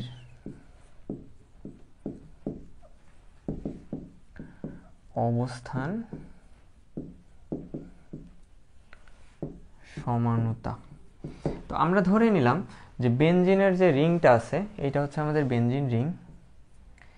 এই বেনজিন রিংয়ে তোমার এখানে কাউকে বসতে হলে অবশ্যই তাকে কি করতে হবে বলতো, একটা হাইড্রোজেন সরায়ে বসতে হবে। এটা যখন বেনজিন পড়াবো তখন আরো ক্লিয়ার হয়ে যাবে। তো এখানে হাইড্রোজেন সরায়ে অনেক কিছু বসতে পারে, CH3 বসতে পারে, NO2 বসতে পারে, COOH বসতে পারে, NH2 বসতে পারে, আরও অনেক কিছু বসতে পারে। ওই জন্য আমরা কমনলি ধরে নিছি, ধরো একটা A বসতে পারে অথবা একটা B বসতে পারে। এখন A আর B যে কোনো কিছু হইতে পারে, বুঝতে পারছো? এখন যদি এরকম হয় যে বেনজিনের মাথার উপর শুধুমাত্র একজন বসে আছে, ধরো আমি ধরে নিলাম A বসে আছে, তো মাত্র, তাহলে এখানে দেখো প্রতিস্থাপক কয়টা? এই একে বসতে হলে অবশ্যই হাইড্রোজেন এখানে একটা সরায়ে বসতে হবে, না হলে জায়গা পাবে না। তো এখানে যদি এরকম একটা, এইটাকে আমরা বলতেছি হচ্ছে প্রতিস্থাপক, মানে হাইড্রোজেনকে প্রতিস্থাপন করে সে বসছে, তো এটাকে আমরা বলতেছি হচ্ছে প্রতিস্থাপক। তো এই যে একটা যদি প্রতিস্থাপক থাকে,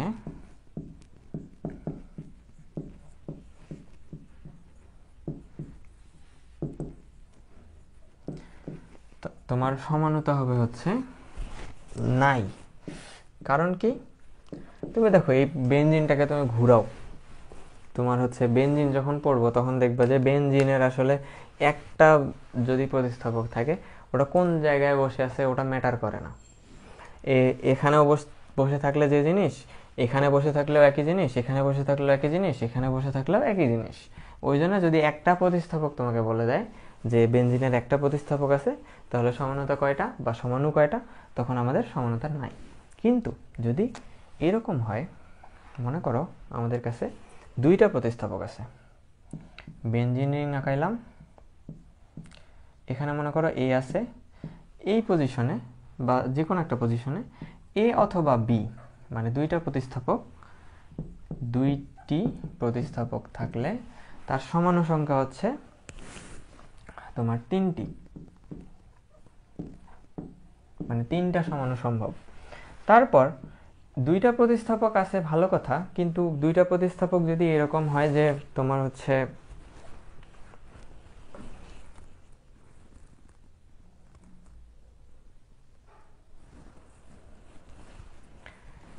সেম অবস্থায় আছে, মনে করো দুইটা প্রতিস্থাপক এইরকম অবস্থায় আছে, মনে করো দুইটা প্রতিস্থাপক গেল, একটা প্রতিস্থাপক যদি থাকে তাহলে সমানতা নাই, দুইটা প্রতিস্থাপক থাকলে 3টা সমানতা। আবার যদি 3টা প্রতিস্থাপক থাকে, মনে করো এরকম থাকলো বেনজিন A A A, মানে 3টা প্রতিস্থাপক আবার হচ্ছে 3টাই সেম, এইরকম যদি কেস হয় তাহলে তার অবস্থান সমানতা পাওয়া যায় হচ্ছে 3টা।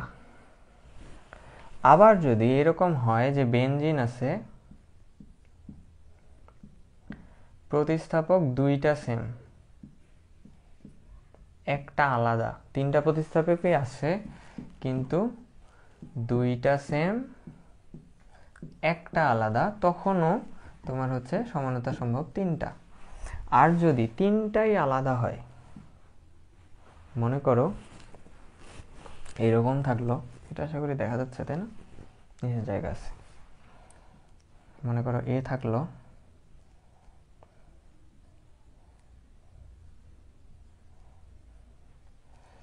এখানে B থাকলো, এখানে মনে করো C, আর একটা জিনিস আমরা ধরে নিলাম C।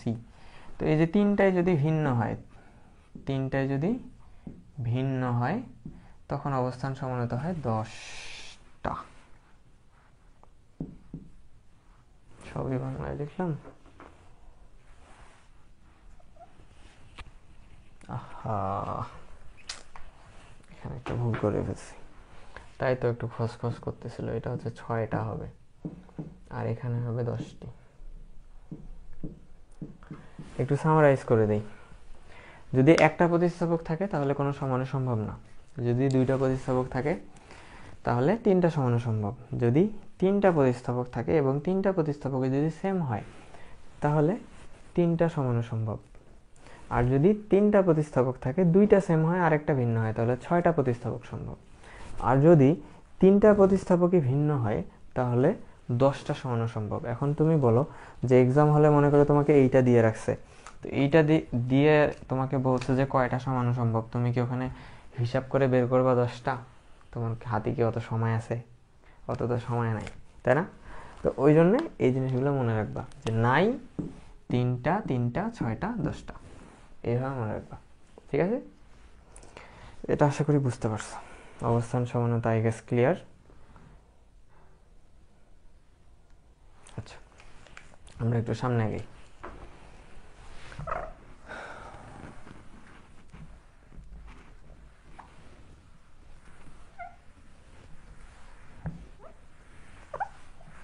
এরপর আমাদের যেটা আসতেছে পজিশনিং এর একটা সাবগ্রুপ, সেটা হচ্ছে মেটামেরিজম। আমরা বলছিলাম মেটামেরিজমকে পজিশনিং এর মধ্যে ঢুকানো যায়, তাই না? তো আমরা বলতেছিলাম মেটামেরিজম।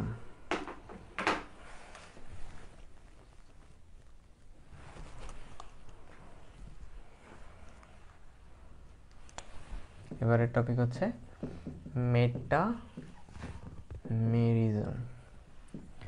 তো মেটামেরিজম হচ্ছে,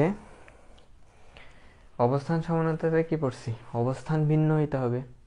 এখন অবস্থান যদি দ্বিযোজী মূলকের অবস্থানটা ভিন্ন হয়, দ্বিযোজী মূলকের অবস্থান ভিন্ন হলে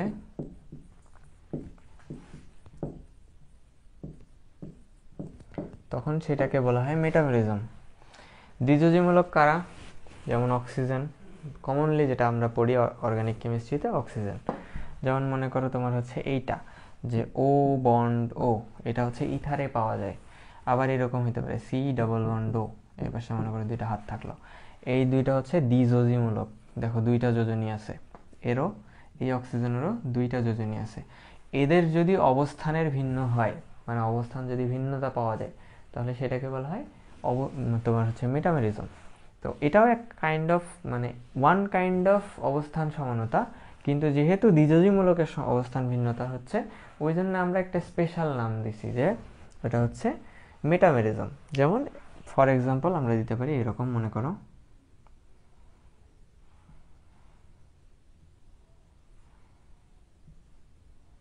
ধরো এইটা দিলাম, আরেকটা দিতে হবে। তাহলে এখানে দেখো আরেকটা আঁকাই, তাহলে বুঝতে পারবা। বন্ড লাইন স্ট্রাকচার আঁকাইছি দুইটা কিটোনের। এখানেও কার্বন হচ্ছে 1 2, এখানে তো কার্বন নাই, 3 4, 4টা কার্বন, 1 2 3 4, 4টা কার্বন। কিন্তু দেখো এই যে ও বন্ড ও, এখানে একটা বন্ড, এখানে একটা বন্ড, মাঝখানে অক্সিজেন, এখানে একটা বন্ড, এখানে একটা বন্ড, মাঝখানে অক্সিজেন। এইটার যদি নাম্বারিং করো এই পাশ থেকে 1 2, এটা হচ্ছে 2 নম্বরে আছে, 2 নম্বরের সাথে তো অক্সিজেনটা কানেক্টেড দেখো। আর এখানে যদি নাম্বারিং করো 1, এটা হচ্ছে 2, তাহলে এটা হচ্ছে 1 নম্বরের সাথে, এটা হচ্ছে 2 নম্বরের সাথে। তো অক্সিজেনের অবস্থানের ভিন্নতাটা হচ্ছে তোমার মেটামেরিজম। এই যে অক্সিজেন যেহেতু দ্বিযোজী, যেহেতু এর অবস্থানটা এক জায়গায় হচ্ছে 2 নম্বর কার্বনে, আরেকটাতে হচ্ছে 1 নম্বর কার্বনে, এই যে এই ভিন্নতাটার ফলে যে তোমার সমানতাটা আমরা দেখতে পাই, সেই সমানতাটাকে আমরা বলি হচ্ছে মেটামেরিজম। বুঝতে পারছো? আরেকটা এক্সাম্পল দিই, মনে করো আমাদের কাছে এইটা আছে, এখানে ডাবল বন্ড। আবার কেউ আসে বলেও না ভাই এগুলো বুঝতেছি না, কারণ বন্ড লাইনে আঁকাইতেছেন। বন্ড লাইন আমি গতদিন ক্লিয়ার করে আসছি তোমাদের। কারোর প্রবলেম থাকলে বলতে পারো, সমস্যা নেই। বন্ড লাইনের উপরেই দরকার হলে একটা ক্লাস নিয়ে নিব। তো এখানে দেখো 1 কার্বন 2 কার্বন 3 কার্বন 4 কার্বন। আবার এইটাকে এইভাবে আঁকাই, মনে করো এখানে আরেকটা দিতে হবে। 4 কার্বন দিলে তোমার হচ্ছে ইয়া হয়ে যায়, কি বলে, প্রতিসম হয়ে যায়। ধরো এখানে দিলাম, এটা হচ্ছে এই যে এই জিনিসটা, এই সি ডবল বন্ড এই জিনিসটা 1 2 3 4 5, 1 2 3 4 5। দেখো এখানে এই যে সি ডাবল বন্ড, এটা হচ্ছে এই যে সি ডাবল বন্ড, এইটা যেখানে আঁকাইছি না, এইটাই হচ্ছে সেম জিনিস। তো এখানে দেখো এই সি ডাবল বন্ডটা 2 নাম্বার কার্বনে আছে, এখানে সি ডাবল বন্ডটা 3 নাম্বার কার্বনে আছে। তো কিন্তু কার্বন কিন্তু দুইটাতেই 5টা করে, বুঝতে পারছো? এটাতেও 5টা কার্বন, এটাতেও 5টা কার্বন। সো কার্বনের কোনো ভ্যারিয়েশন হয়নি, জাস্ট কি হয়েছে, এইটা 2 নাম্বার কার্বনে আছে, মানে এই মূলকটা 2 নাম্বার কার্বনে আছে, এটাতে এই মূলকটা 3 নাম্বার কার্বনে আছে। দ্যাটস ওয়াই কি হচ্ছে, তোমার ধর্মে ভিন্নতা আসতেছে। যেহেতু অবস্থানের শিফটিংয়ের কারণে বা অবস্থানের পরিবর্তনের কারণে তোমার হচ্ছে এই ধর্মের ভিন্নতাটা আসতেছে, ওই জন্যে এই তোমার সমানতাটাকে আমরা বলতেছি হচ্ছে মেটামারিজম। বুঝতে পারছো? এটা একটা স্পেশাল কাইন্ড অফ অবস্থান সমানতা বা পজিশনিং আইসোমার, যেটাই বলো না কেন। ঠিক আছে? তো আশা করি বুঝতে পারছো।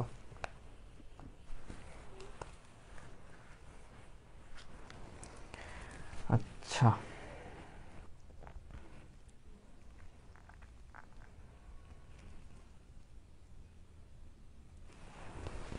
আচ্ছা, আমাদের 3টা টপিক ডান। এখন হচ্ছে আমরা 4 নাম্বার টপিকে ঢুকবো। এটা সব থেকে জটিল একটু, আর হচ্ছে প্যারাদায়ক। তারপর আমরা ইজিলি একটু দেখি। তো মনে করো আমাদের কাছে আমরা কি কি পড়লাম, শিকল সমানতা পড়ছি, কার্যকরীমূলক সমানতা এখন পড়ব। শিকল সমানতার পর হচ্ছে অবস্থান সমানতা পড়ছি, তারপর হচ্ছে মেটামারিজম পড়লাম। এবার পড়ব হচ্ছে ফাংশনাল গ্রুপ।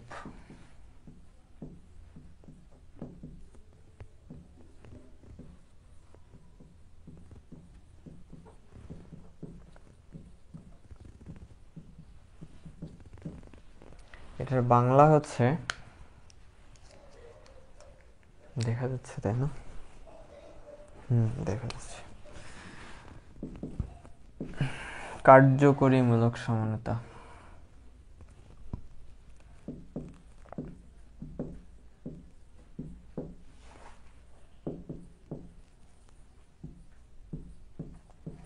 মানে হচ্ছে কার্যকরী মূলকের ভিন্নতার কারণে যদি সমানতা প্রদর্শন করে, তাহলে সেটাকে বলা হয় কার্যকরীমূলক সমানতা। যেমন আমরা পড়ছি যে যদি এইরকম থাকে CnH2n+2O, এইটা যদি এই তোমার হচ্ছে আণবিক সংকেতটা থাকে, তাহলে এটা দুইটা জিনিস শো করতে পারে। একটা হচ্ছে অ্যালকোহল, আর একটা হচ্ছে ইথার। তো মনে করো একটা এক্সাম্পল নেই, মনে করো C4H10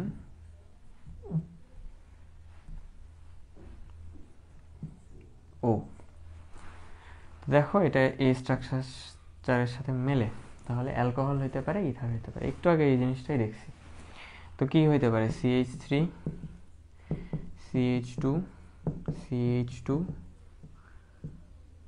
4টা কার্বন তাই না, CH2OH, এইটা হইতে পারে। আবার কি হইতে পারে, ইথার হইতে পারে। ইথার মানে কি,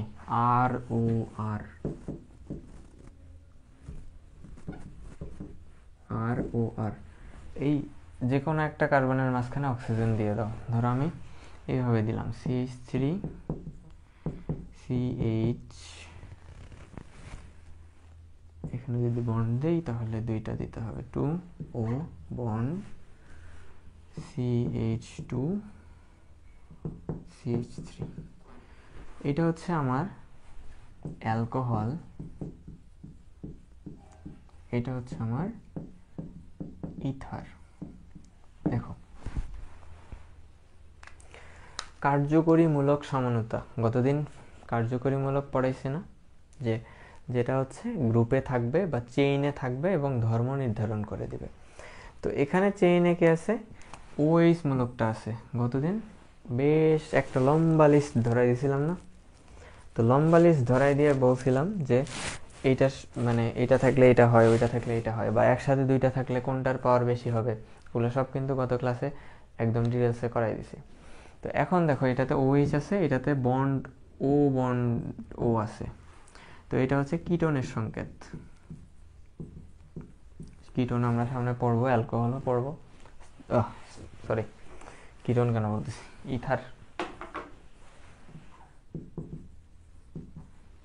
তো এটা হচ্ছে ইথারের সংকেত। তো ইথার সামনে সামনে পড়বো। তো দেখো এখানেও C4H10O, এখানেও C4H10O, কিন্তু এখানে ফাংশনাল গ্রুপ হচ্ছে OH, এখানে ফাংশনাল গ্রুপ হচ্ছে O বন্ড O, যার ফলে এটা হয়ে গেছে অ্যালকোহল, এটা হয়ে গেছে ইথার। বুঝতে পারছো? তো এই যে সব ঠিকঠাক থাকলো, শুধুমাত্র ফাংশনাল গ্রুপ বা কার্যকরী মূলক এইটার জন্যে আমার ধর্মে ভিন্নতা আসতেছে, একটা হয়ে গেছে অ্যালকোহল আর একটা হয়ে গেছে ইথার। এই জন্যে আমরা এদেরকে বলি হচ্ছে কার্যকরীমূলক সমানতা। বুঝতে পারছো? এদেরকে আমরা কার্যকরীমূলক সমানতা বলি।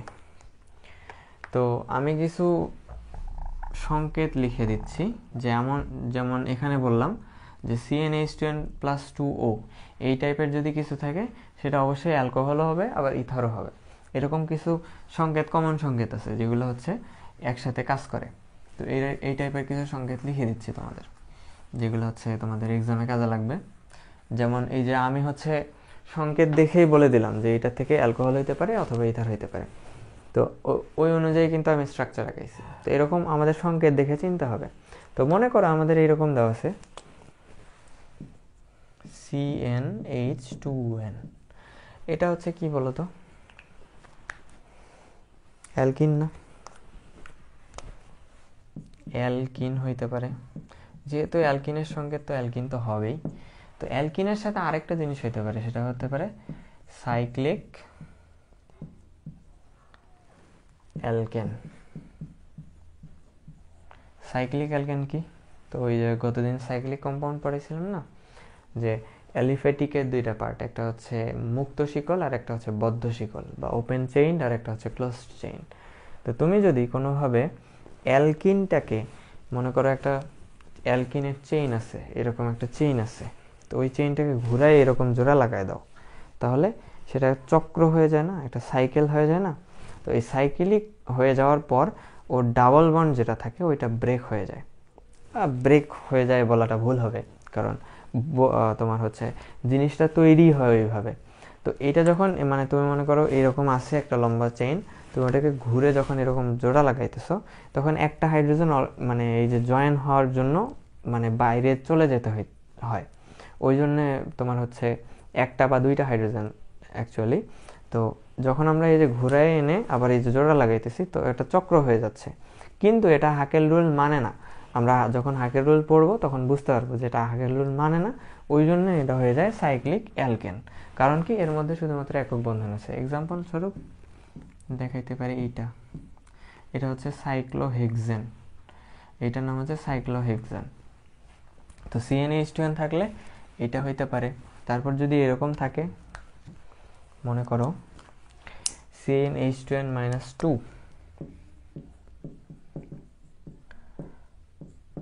এটা দেখেই বুঝতেছি এটা হচ্ছে আমাদের কি অ্যালকাইনের সংকেত, তাহলে অ্যালকাইন মাস্ট হবেই। তো অ্যালকাইন হইতেই হবে। তার সাথে কি হইতে পারে, এরকম সাইক্লিক অ্যালকিন থেকে যেমন সাইক্লিক অ্যালকেন হয়েছে, ওইরকম অ্যালকাইন থেকে সাইক্লিক অ্যালকিন হইতে পারে। আরেকটা জিনিস হইতে পারে, সেটা হচ্ছে ডাইইন। এগুলো জাস্ট জেনে রাখো, ডাইইন অতটাও টাফ জিনিস দেয় না, জাস্ট জেনে রাখো যে সাইক্লিক অ্যালকেন আর ডাইইন হইতে পারে।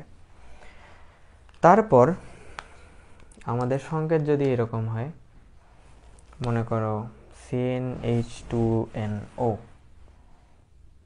রেডে না লিখি, ব্ল্যাকে লিখি, মনে করো CnH2nO, এটা হচ্ছে আমাদের অনেকগুলো জিনিস হতে পারে এটা থেকে। মনে করো তোমাকে পরীক্ষায় এই টাইপের কোনো সংকেত দিছে, তো বুঝবা যে অ্যালকিন বানাই দিছো, সাইক্লিক অ্যালকেন বানাই দিছো, কাহিনী শেষ। কেমনে বানাবা সামনে দেখবো, সমস্যা নেই। তারপরে এইটা দিছো, এই তিনটা জিনিস বানাই দিবা, কাহিনী শেষ।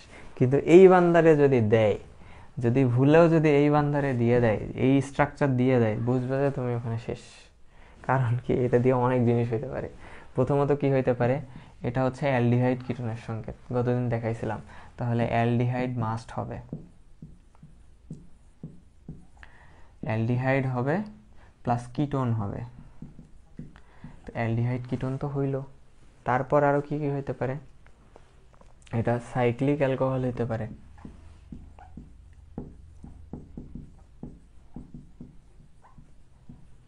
তারপর এটা হইতে পারে আর কি, সাইক্লিক ইথার, যেহেতু অ্যালকোহল আসছে, অ্যালকোহলের সাথে সবসময় মনে রাখবে অ্যালকোহলের সাথে ইথার ঘোরাফেরা করে। তো সাইক্লিক অ্যালকোহল আসলে সাইক্লিক ইথার অবশ্যই আসবে। সাইক্লিক অ্যালকোহল মানে কি, চাক্রিক অ্যালকোহল। অ্যালকোহলটাকে যদি আমরা ওই যে ঘোরায় লাগাই দিই তাহলে ওটা চাক্রিক অ্যালকোহল হয়ে যায়। ওইরকম ইথারটাকে ঘোরায় লাগাই দিলে তোমার হচ্ছে সাইক্লিক ইথার হয়ে যায়।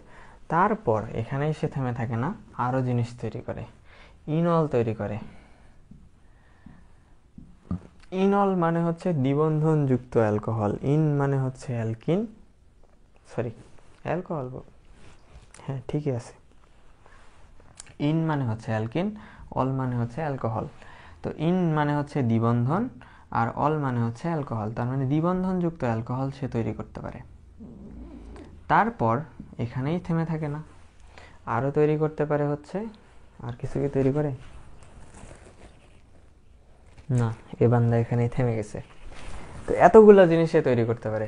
তো পরীক্ষায় যদি এইটা দেখো, যে তোমাকে মনে করো বোর্ডে জীবনে আসতেও পারে, বলা যায় না, বোর্ডের কোশ্চেনগুলো এখন বর্তমানে যথেষ্ট স্ট্যান্ডার্ড হচ্ছে। তো এইরকম যদি দিয়ে দেয়, ধরো এমসিকিউতে এরকম একটা দিয়ে দিছে, তুমি ওই 1 মার্কের আশা বাদ দিয়ে দিবা। কারণ এতগুলা জিনিস, দেখো অ্যালডিহাইড হইতে পারে, অ্যালডিহাইড হওয়ার পর তোমাকে চিন্তা করতে হবে যে এইটা শিকল সমানতা সম্ভব কিনা, বা পজিশনিং আইসোমেরিজম। এর আগে আমরা হচ্ছে পজিশনিং আইসোমেরিজম পড়ছি, মেটামেরিজম পড়ছি, তারপর শিকল সমানতা পড়ছি। তো তোমাকে যখন এই সংকেতটা দিবে, মনে করো এই যে একটু আগে যেটা দেখলাম আমরা, একটা অ্যালকোহল দিয়ে দিছিল, তো অ্যালকোহলের আবার কি করা যেতে পারে বলো তো, অ্যালকোহলের আবার শিকল সমানতা করা যেতে পারে। তো ওইরকম দেখতে হবে যে মনে করো এইটা দিচ্ছে আমাকে, অ্যালডিহাইড তো বানাবো আমি, অ্যালডিহাইডের দেখতে হবে শিকল সমানতা করা যায় কিনা। তারপর ধরো কিটোন বানাইলাম, কিটোনের শিকল সমানতা করা যায় কিনা, বা ফাংশনাল গ্রুপ আইসোমেরিজম করা যায় কিনা, কি বলে তোমার হচ্ছে অবস্থান সমানতা করা যায় কিনা, এটা দেখতে হবে। তারপর সাইক্লিক অ্যালকোহল বানাইতে হবে, তারপর ওই 3টা টেস্ট করতে হবে যে বানানো যায় কিনা, তারপর এইটা বের করতে হবে, তারপর টেস্ট করতে হবে ওই 3টা বানানো যায় কিনা, তারপর এইটা বের করতে হবে, তারপর টেস্ট করতে হবে ওই 3টা বানানো যায় কিনা, যদি বানানো যায় ওগুলাও লিখতে হবে। তো বহুত প্যারা না, এত কিছুর জন্য তোমার মিনিমাম 10 থেকে 15 মিনিট টাইম লাগবে। তুমি এমসিকিউতে টাইম পাবো 25 মিনিট। তো এই টাইপের যদি কি কোনো সংকেত আসে, তুমি অ্যালডিহাইড কিটোন যদি এমসিকিউতে আসে তুমি ওটা বাদ দিবা, ও করে দেখার দরকার নেই। আর আমার সাজেশন থাকবে, যদি এই যে আমরা প্রথম যে 3টা হচ্ছে পড়ছি না আমাদের ফাংশনাল গ্রুপ আইসোমেরিজম বলো, বা তোমার হচ্ছে শিকল সমানতা বলো, বা হচ্ছে অবস্থান সমানতা বলো, যদি বোর্ডে কোশ্চেন আসে স্পেসিফিক্যালি জিজ্ঞাসা করে যে এইটার কয়টা শিকল সমানতা সম্ভব, বা এইটার কয়টা কার্যকরীমূলক সমানতা সম্ভব, বা এইটার কয়টা হচ্ছে তোমার অবস্থান সমানতা সম্ভব, এগুলা কিন্তু মানে যদি ছোট ছোট যৌগ দেয়, মনে করো 3 কার্বনের 2 কার্বনের বা 4 কার্বনের এরকম যদি দেয়, তখন হচ্ছে হিসাব করে বের করা যায়। তখন তুমি অ্যাপ্রোচ নিবা যে ঠিক আছে আমি বের করি। কিন্তু যদি 4-এর উপর কার্বন চলে যায়, ওই কোশ্চেনই বাদ দিয়ে দেবে তুমি, কারণ ওখানে জাস্ট টাইম ওয়েস্ট হবে, তুমি মিলাইতে পারবে না। তো ওই জন্যে যদি কখনো তোমাকে হচ্ছে এমসিকিউতে জিজ্ঞাসা করে 5-এর উপর গেলে তুমি ওখানে হাতই দিবা না। যদি শিকল সমানতা হয়, শিকল সমানতা বের করা মোটামুটি ইজি, তুমি চাইলে করতে পারো, কোনো সমস্যা নেই। কিন্তু যদি এগুলো আসে, এগুলো বের করা কিন্তু অনেক টাফ, তখন হচ্ছে তোমাকে এই জিনিসটা বাদ দিতে হবে। আর যদি তোমাকে ধরো তুমি বুয়েট অ্যাডমিশন টেস্ট দিতে গেছো, বা এখন রুয়েটে রিটেন নেয়, তারপর ধরো সাস্টো মনে হয় এমসিকিউ, তাই না? হ্যাঁ সাস্টো এমসিকিউ। তো ধরো বুয়েট অ্যাডমিশন টেস্ট দিতে গেছো রিটেনে, তো তোমাকে বলছে এরকম একটা যৌগ দিয়ে বলছে যে সমানতা বের করো। তো তোমার জয়টা পারো তুমি, মানে তোমাকে এমন না যে সব লিখে আসতে হবে। ধরো তুমি এইটার মনে করো, আমি একটা এক্সাম্পল দিই, মনে করো C4H8O। তোমাকে এটা দিয়ে বলছে যে অবস্থান সমানতা মানে কার্যকরীমূলক সমানতা বলতে পারে, বা অবস্থান সমানতা বলতে পারে, বা বলতে পারে যে সমানতা বের করো, এইটার সমানতা বের করো। তখন দেখো এইটার সাথে এই স্ট্রাকচার মিলে যায়। তো তাহলে এই সবগুলা জিনিস পসিবল। তো তুমি সবগুলা জিনিসের যতগুলা পারো বের করে ওখানে লিখে দিয়ে চলে আসো। তো দেখবে যে এই কোশ্চেনের জন্য মার্ক বরাদ্দ থাকবে 10। তো তুমি যদি মনে করো এইটার ধরো তোমার সাপোজ 15টা হচ্ছে আইসোমার আসবে, তো তুমি ধরো 7টা লিখতে পারছো, তোমাকে অ্যারাউন্ড ভালো একটা মার্কিং দিবে, কারণ টিচার নিজেও জানে যে এইটার তোমার 15টা আইসোমার বের করা ওই টাইমে ওই প্রেশারে পসিবল না। বুঝতে পারছো? তো ওই জন্যে অতটা এফোর্ট দেওয়ার দরকার নেই, অন্য কোশ্চেনে চলে যাবা শিফট করে, এক চান্সে মাথায় যতগুলো আসবে ততগুলো লিখে দিবা, তারপর অন্য কোশ্চেনে চলে যাবা। তো এখন এইটার যদি আমি অ্যালডিহাইড বানাইতে চাই, তাহলে মনে করো অ্যালডিহাইড আর কিরণটা বানাই দেখাই। মনে করো অ্যালডিহাইড বানাইতে চাই, তাহলে 4টা কার্বন আছে, 1 2 3 4। তারপর যেহেতু অ্যালডিহাইড বানাবো তাহলে CHO, তারপর হাইড্রোজেন ফিল আপ করে দাও 3 2 2, এটা পাইলাম। এইটার আবার দেখো অবস্থান সমানতা বের করা যায়, কার্বন হচ্ছে শিকল কমানো যায়, তিনটা কার্বনে কনভার্ট করা যায়। তারপর এটাকে যদি আমি হচ্ছে কিটোন বানাইতে চাই, তাহলে এরকম করতে পারি 1 2 3 4। ধরো 2 নাম্বার কার্বনে আমি ডাবল বন্ড দিব, তাহলে এখানে CH3, এখানে C, এখানে CH2, এখানে CH3। তো দেখো এটা আমার অ্যালডিহাইড, এটার আবার অবস্থান সমানতা করা যায়। এটা আমার কিটোন, এটার আবার অবস্থান সমানতা করা যায়। এটার হচ্ছে তোমার শিকল সমানতা করানো যায়, এটার আবার অবস্থান সমানতা করানো যায়, কারণ এই ওএইচটা আমাকে এখানেই দিতে হবে, মানে এই সিওটা এখানেই দিতে হবে, নট ম্যান্ডেটরি। আমি এটাকে চাইলে এখানেও দিতে পারি, এখানেও দিতে, এখানে অবশ্য দেওয়া যাবে, হ্যাঁ দেওয়া যাবে। দিলে কি স্ট্রাকচারের কোনো চেঞ্জ আসবে? COCH3 না, অ্যাট ফার্স্টে দেওয়া যাবে না, মানে তুমি এখানেও দিতে পারো এখানেও দিতে পারো, তার মানে দুইটা যৌগ পসিবল। তো এইভাবে তোমাকে চিন্তা করতে হবে যে অ্যাট ফার্স্ট আমি অ্যালডিহাইড কিটোন বানাইলাম, বানানোর পর দেখো এটার অবস্থান সমানতা সম্ভব, সরি শিকল সমানতা সম্ভব, তো শিকল সমানতা দেখাইতে হবে। তারপর এইটার আবার অবস্থান সমানতা সম্ভব, তখন অবস্থান সমানতা দেখাইতে হবে। তারপর তোমাকে সাইক্লিক অ্যালকোহল বানাইতে হবে, তারপর সাইক্লিক ইথার বানাইতে হবে, ইনল বানাইতে হবে, তারপর ওগুলো আবার টেস্ট করে বসাইতে হবে। অনেক পারে না?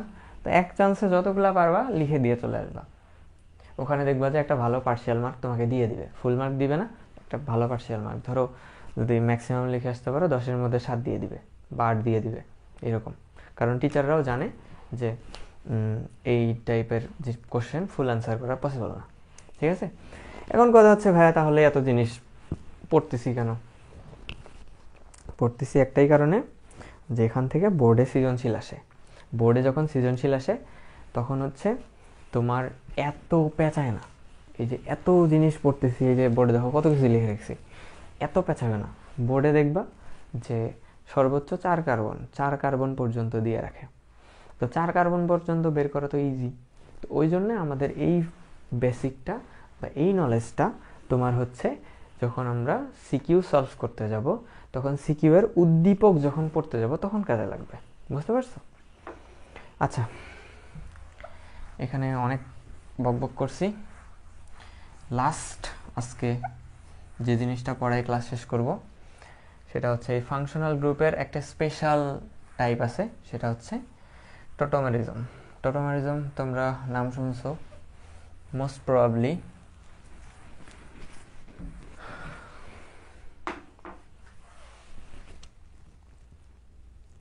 টোটোমারিজম, তাই না?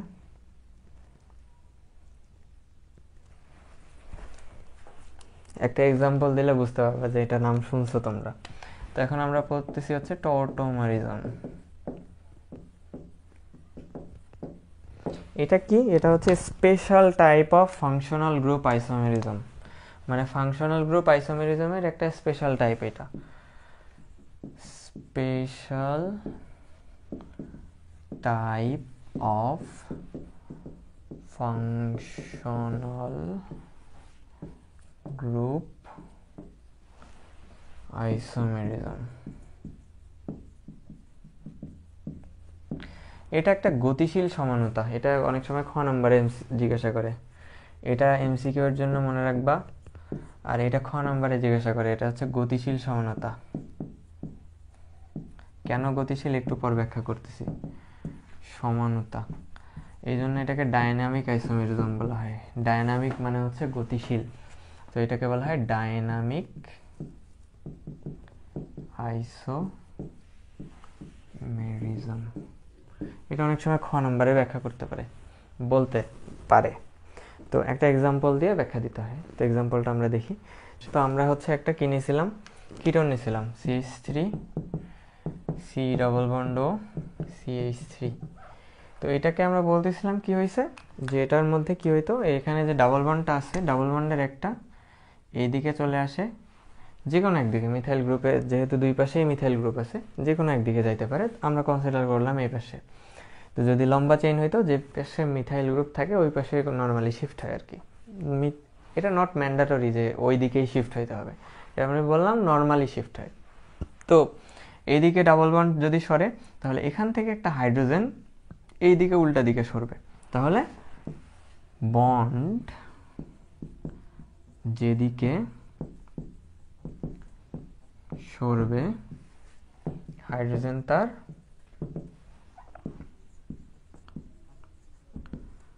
অপর দিকে যাবে। তাহলে দেখো কি হচ্ছে, এটাকে যদি আমি একটু মানে এই ঘটনার পর আঁকাই, তাহলে কি হবে, CH3 তো চেঞ্জ হয়নি, তাই না? লাইফ ঠিক আছে কিনা দেখি, কতক্ষণ যে কাটছে আল্লাহ ভালো জানে।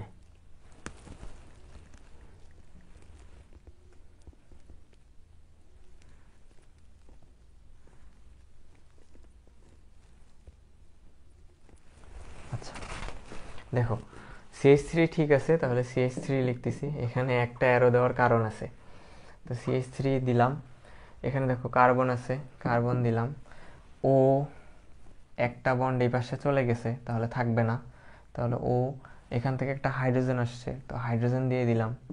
আর এখানে দেখো কি হয়েছে, হাইড্রোজেন একটা কমে গেছে না, এখানে কি হয়েছে, একটা বন্ড আগে থেকে ছিল আর একটা বন্ড চলে আসছে, তাহলে এখানে ডাবল বন্ড, আর এখানে CH2। তো এই জিনিসটা তোমার যখন দ্রবণে থাকে, তখন এই জিনিসটা এইটাতে একবার কনভার্ট হয়, আবার উল্টা হয়ে আবার এইটাতে কনভার্ট হয়, আবার এইটাতে যায়, এটাতে যায়। তোমরা ওই যে উভমুখী বিক্রিয়া পড়ো নাই, এরকম। তো উভমুখী বিক্রিয়ার মতো আচরণ করে, একবার এইদিকে যায়, একবার ওই দিকে যায়, একবার এদিকে যায়, একবার এদিকে যায়। এই জন্য এটাকে আমরা বলতেছি হচ্ছে গতিশীল সমানতা। তোমাকে যদি কখনো গতিশীল সমানতা এক্সপ্লেইন করতে বলে, তখন তোমাকে এই দুইটা জিনিস এক্সপ্লেইন করতে হবে, বুঝতে পারছো? আচ্ছা, আমি ক্লাসটা একটু শেয়ার করে দিই।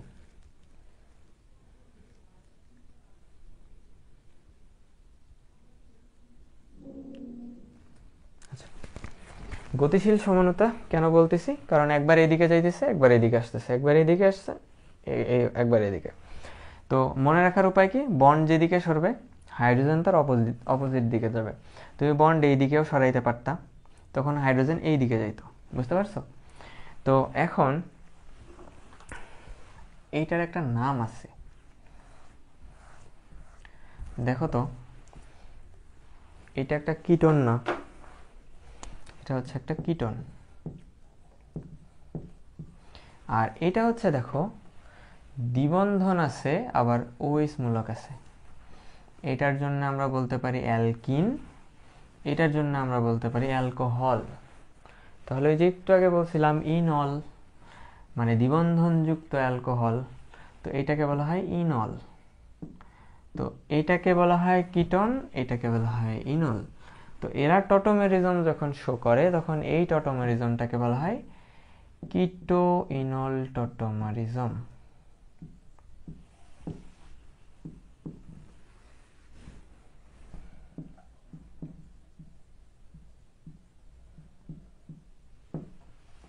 এটাকে বলা হয় কিটো ইনল টটোমেরিজম। আমার টটোমেরিজম ব্র্যান্ডে ভুল হয়েছে কিনা আমি নট শিওর।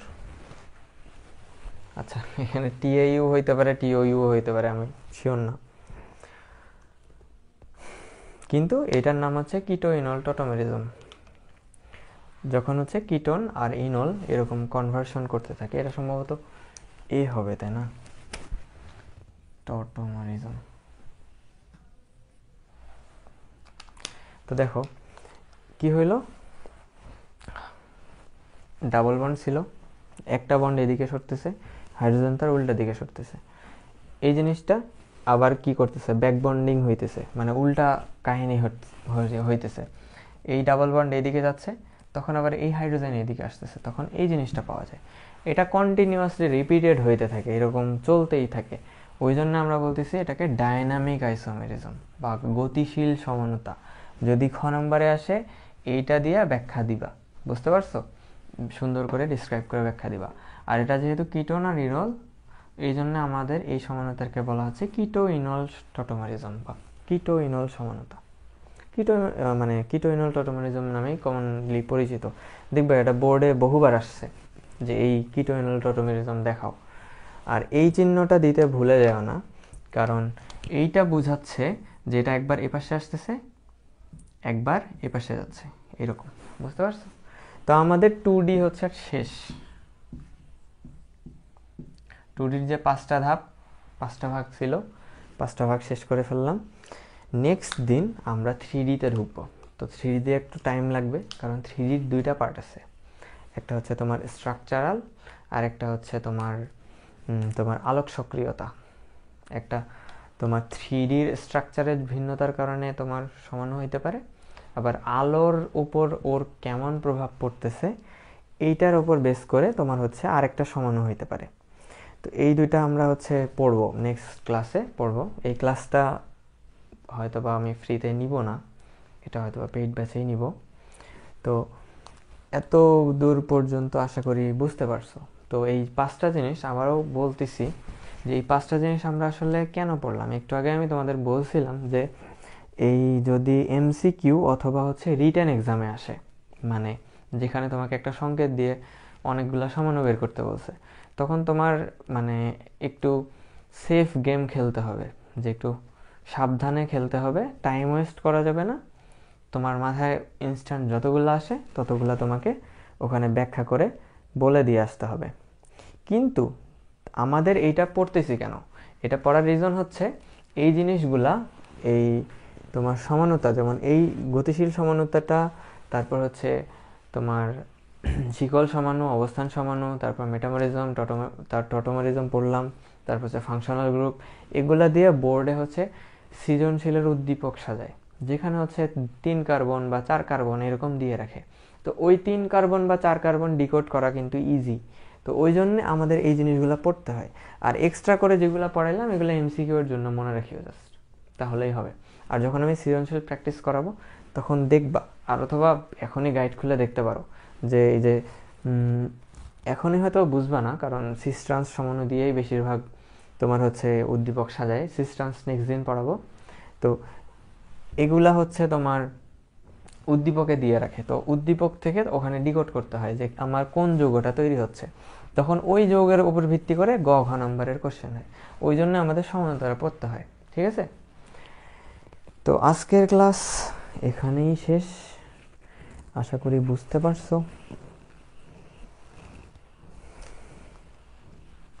ঠিক আছে, কারো কোনো প্রবলেম থাকলে কমেন্টে জানাইতে পারো। আমাদের ডিসকাশন গ্রুপ আছে, ডিসকাশন গ্রুপে ছবি সহ পোস্ট করতে পারো।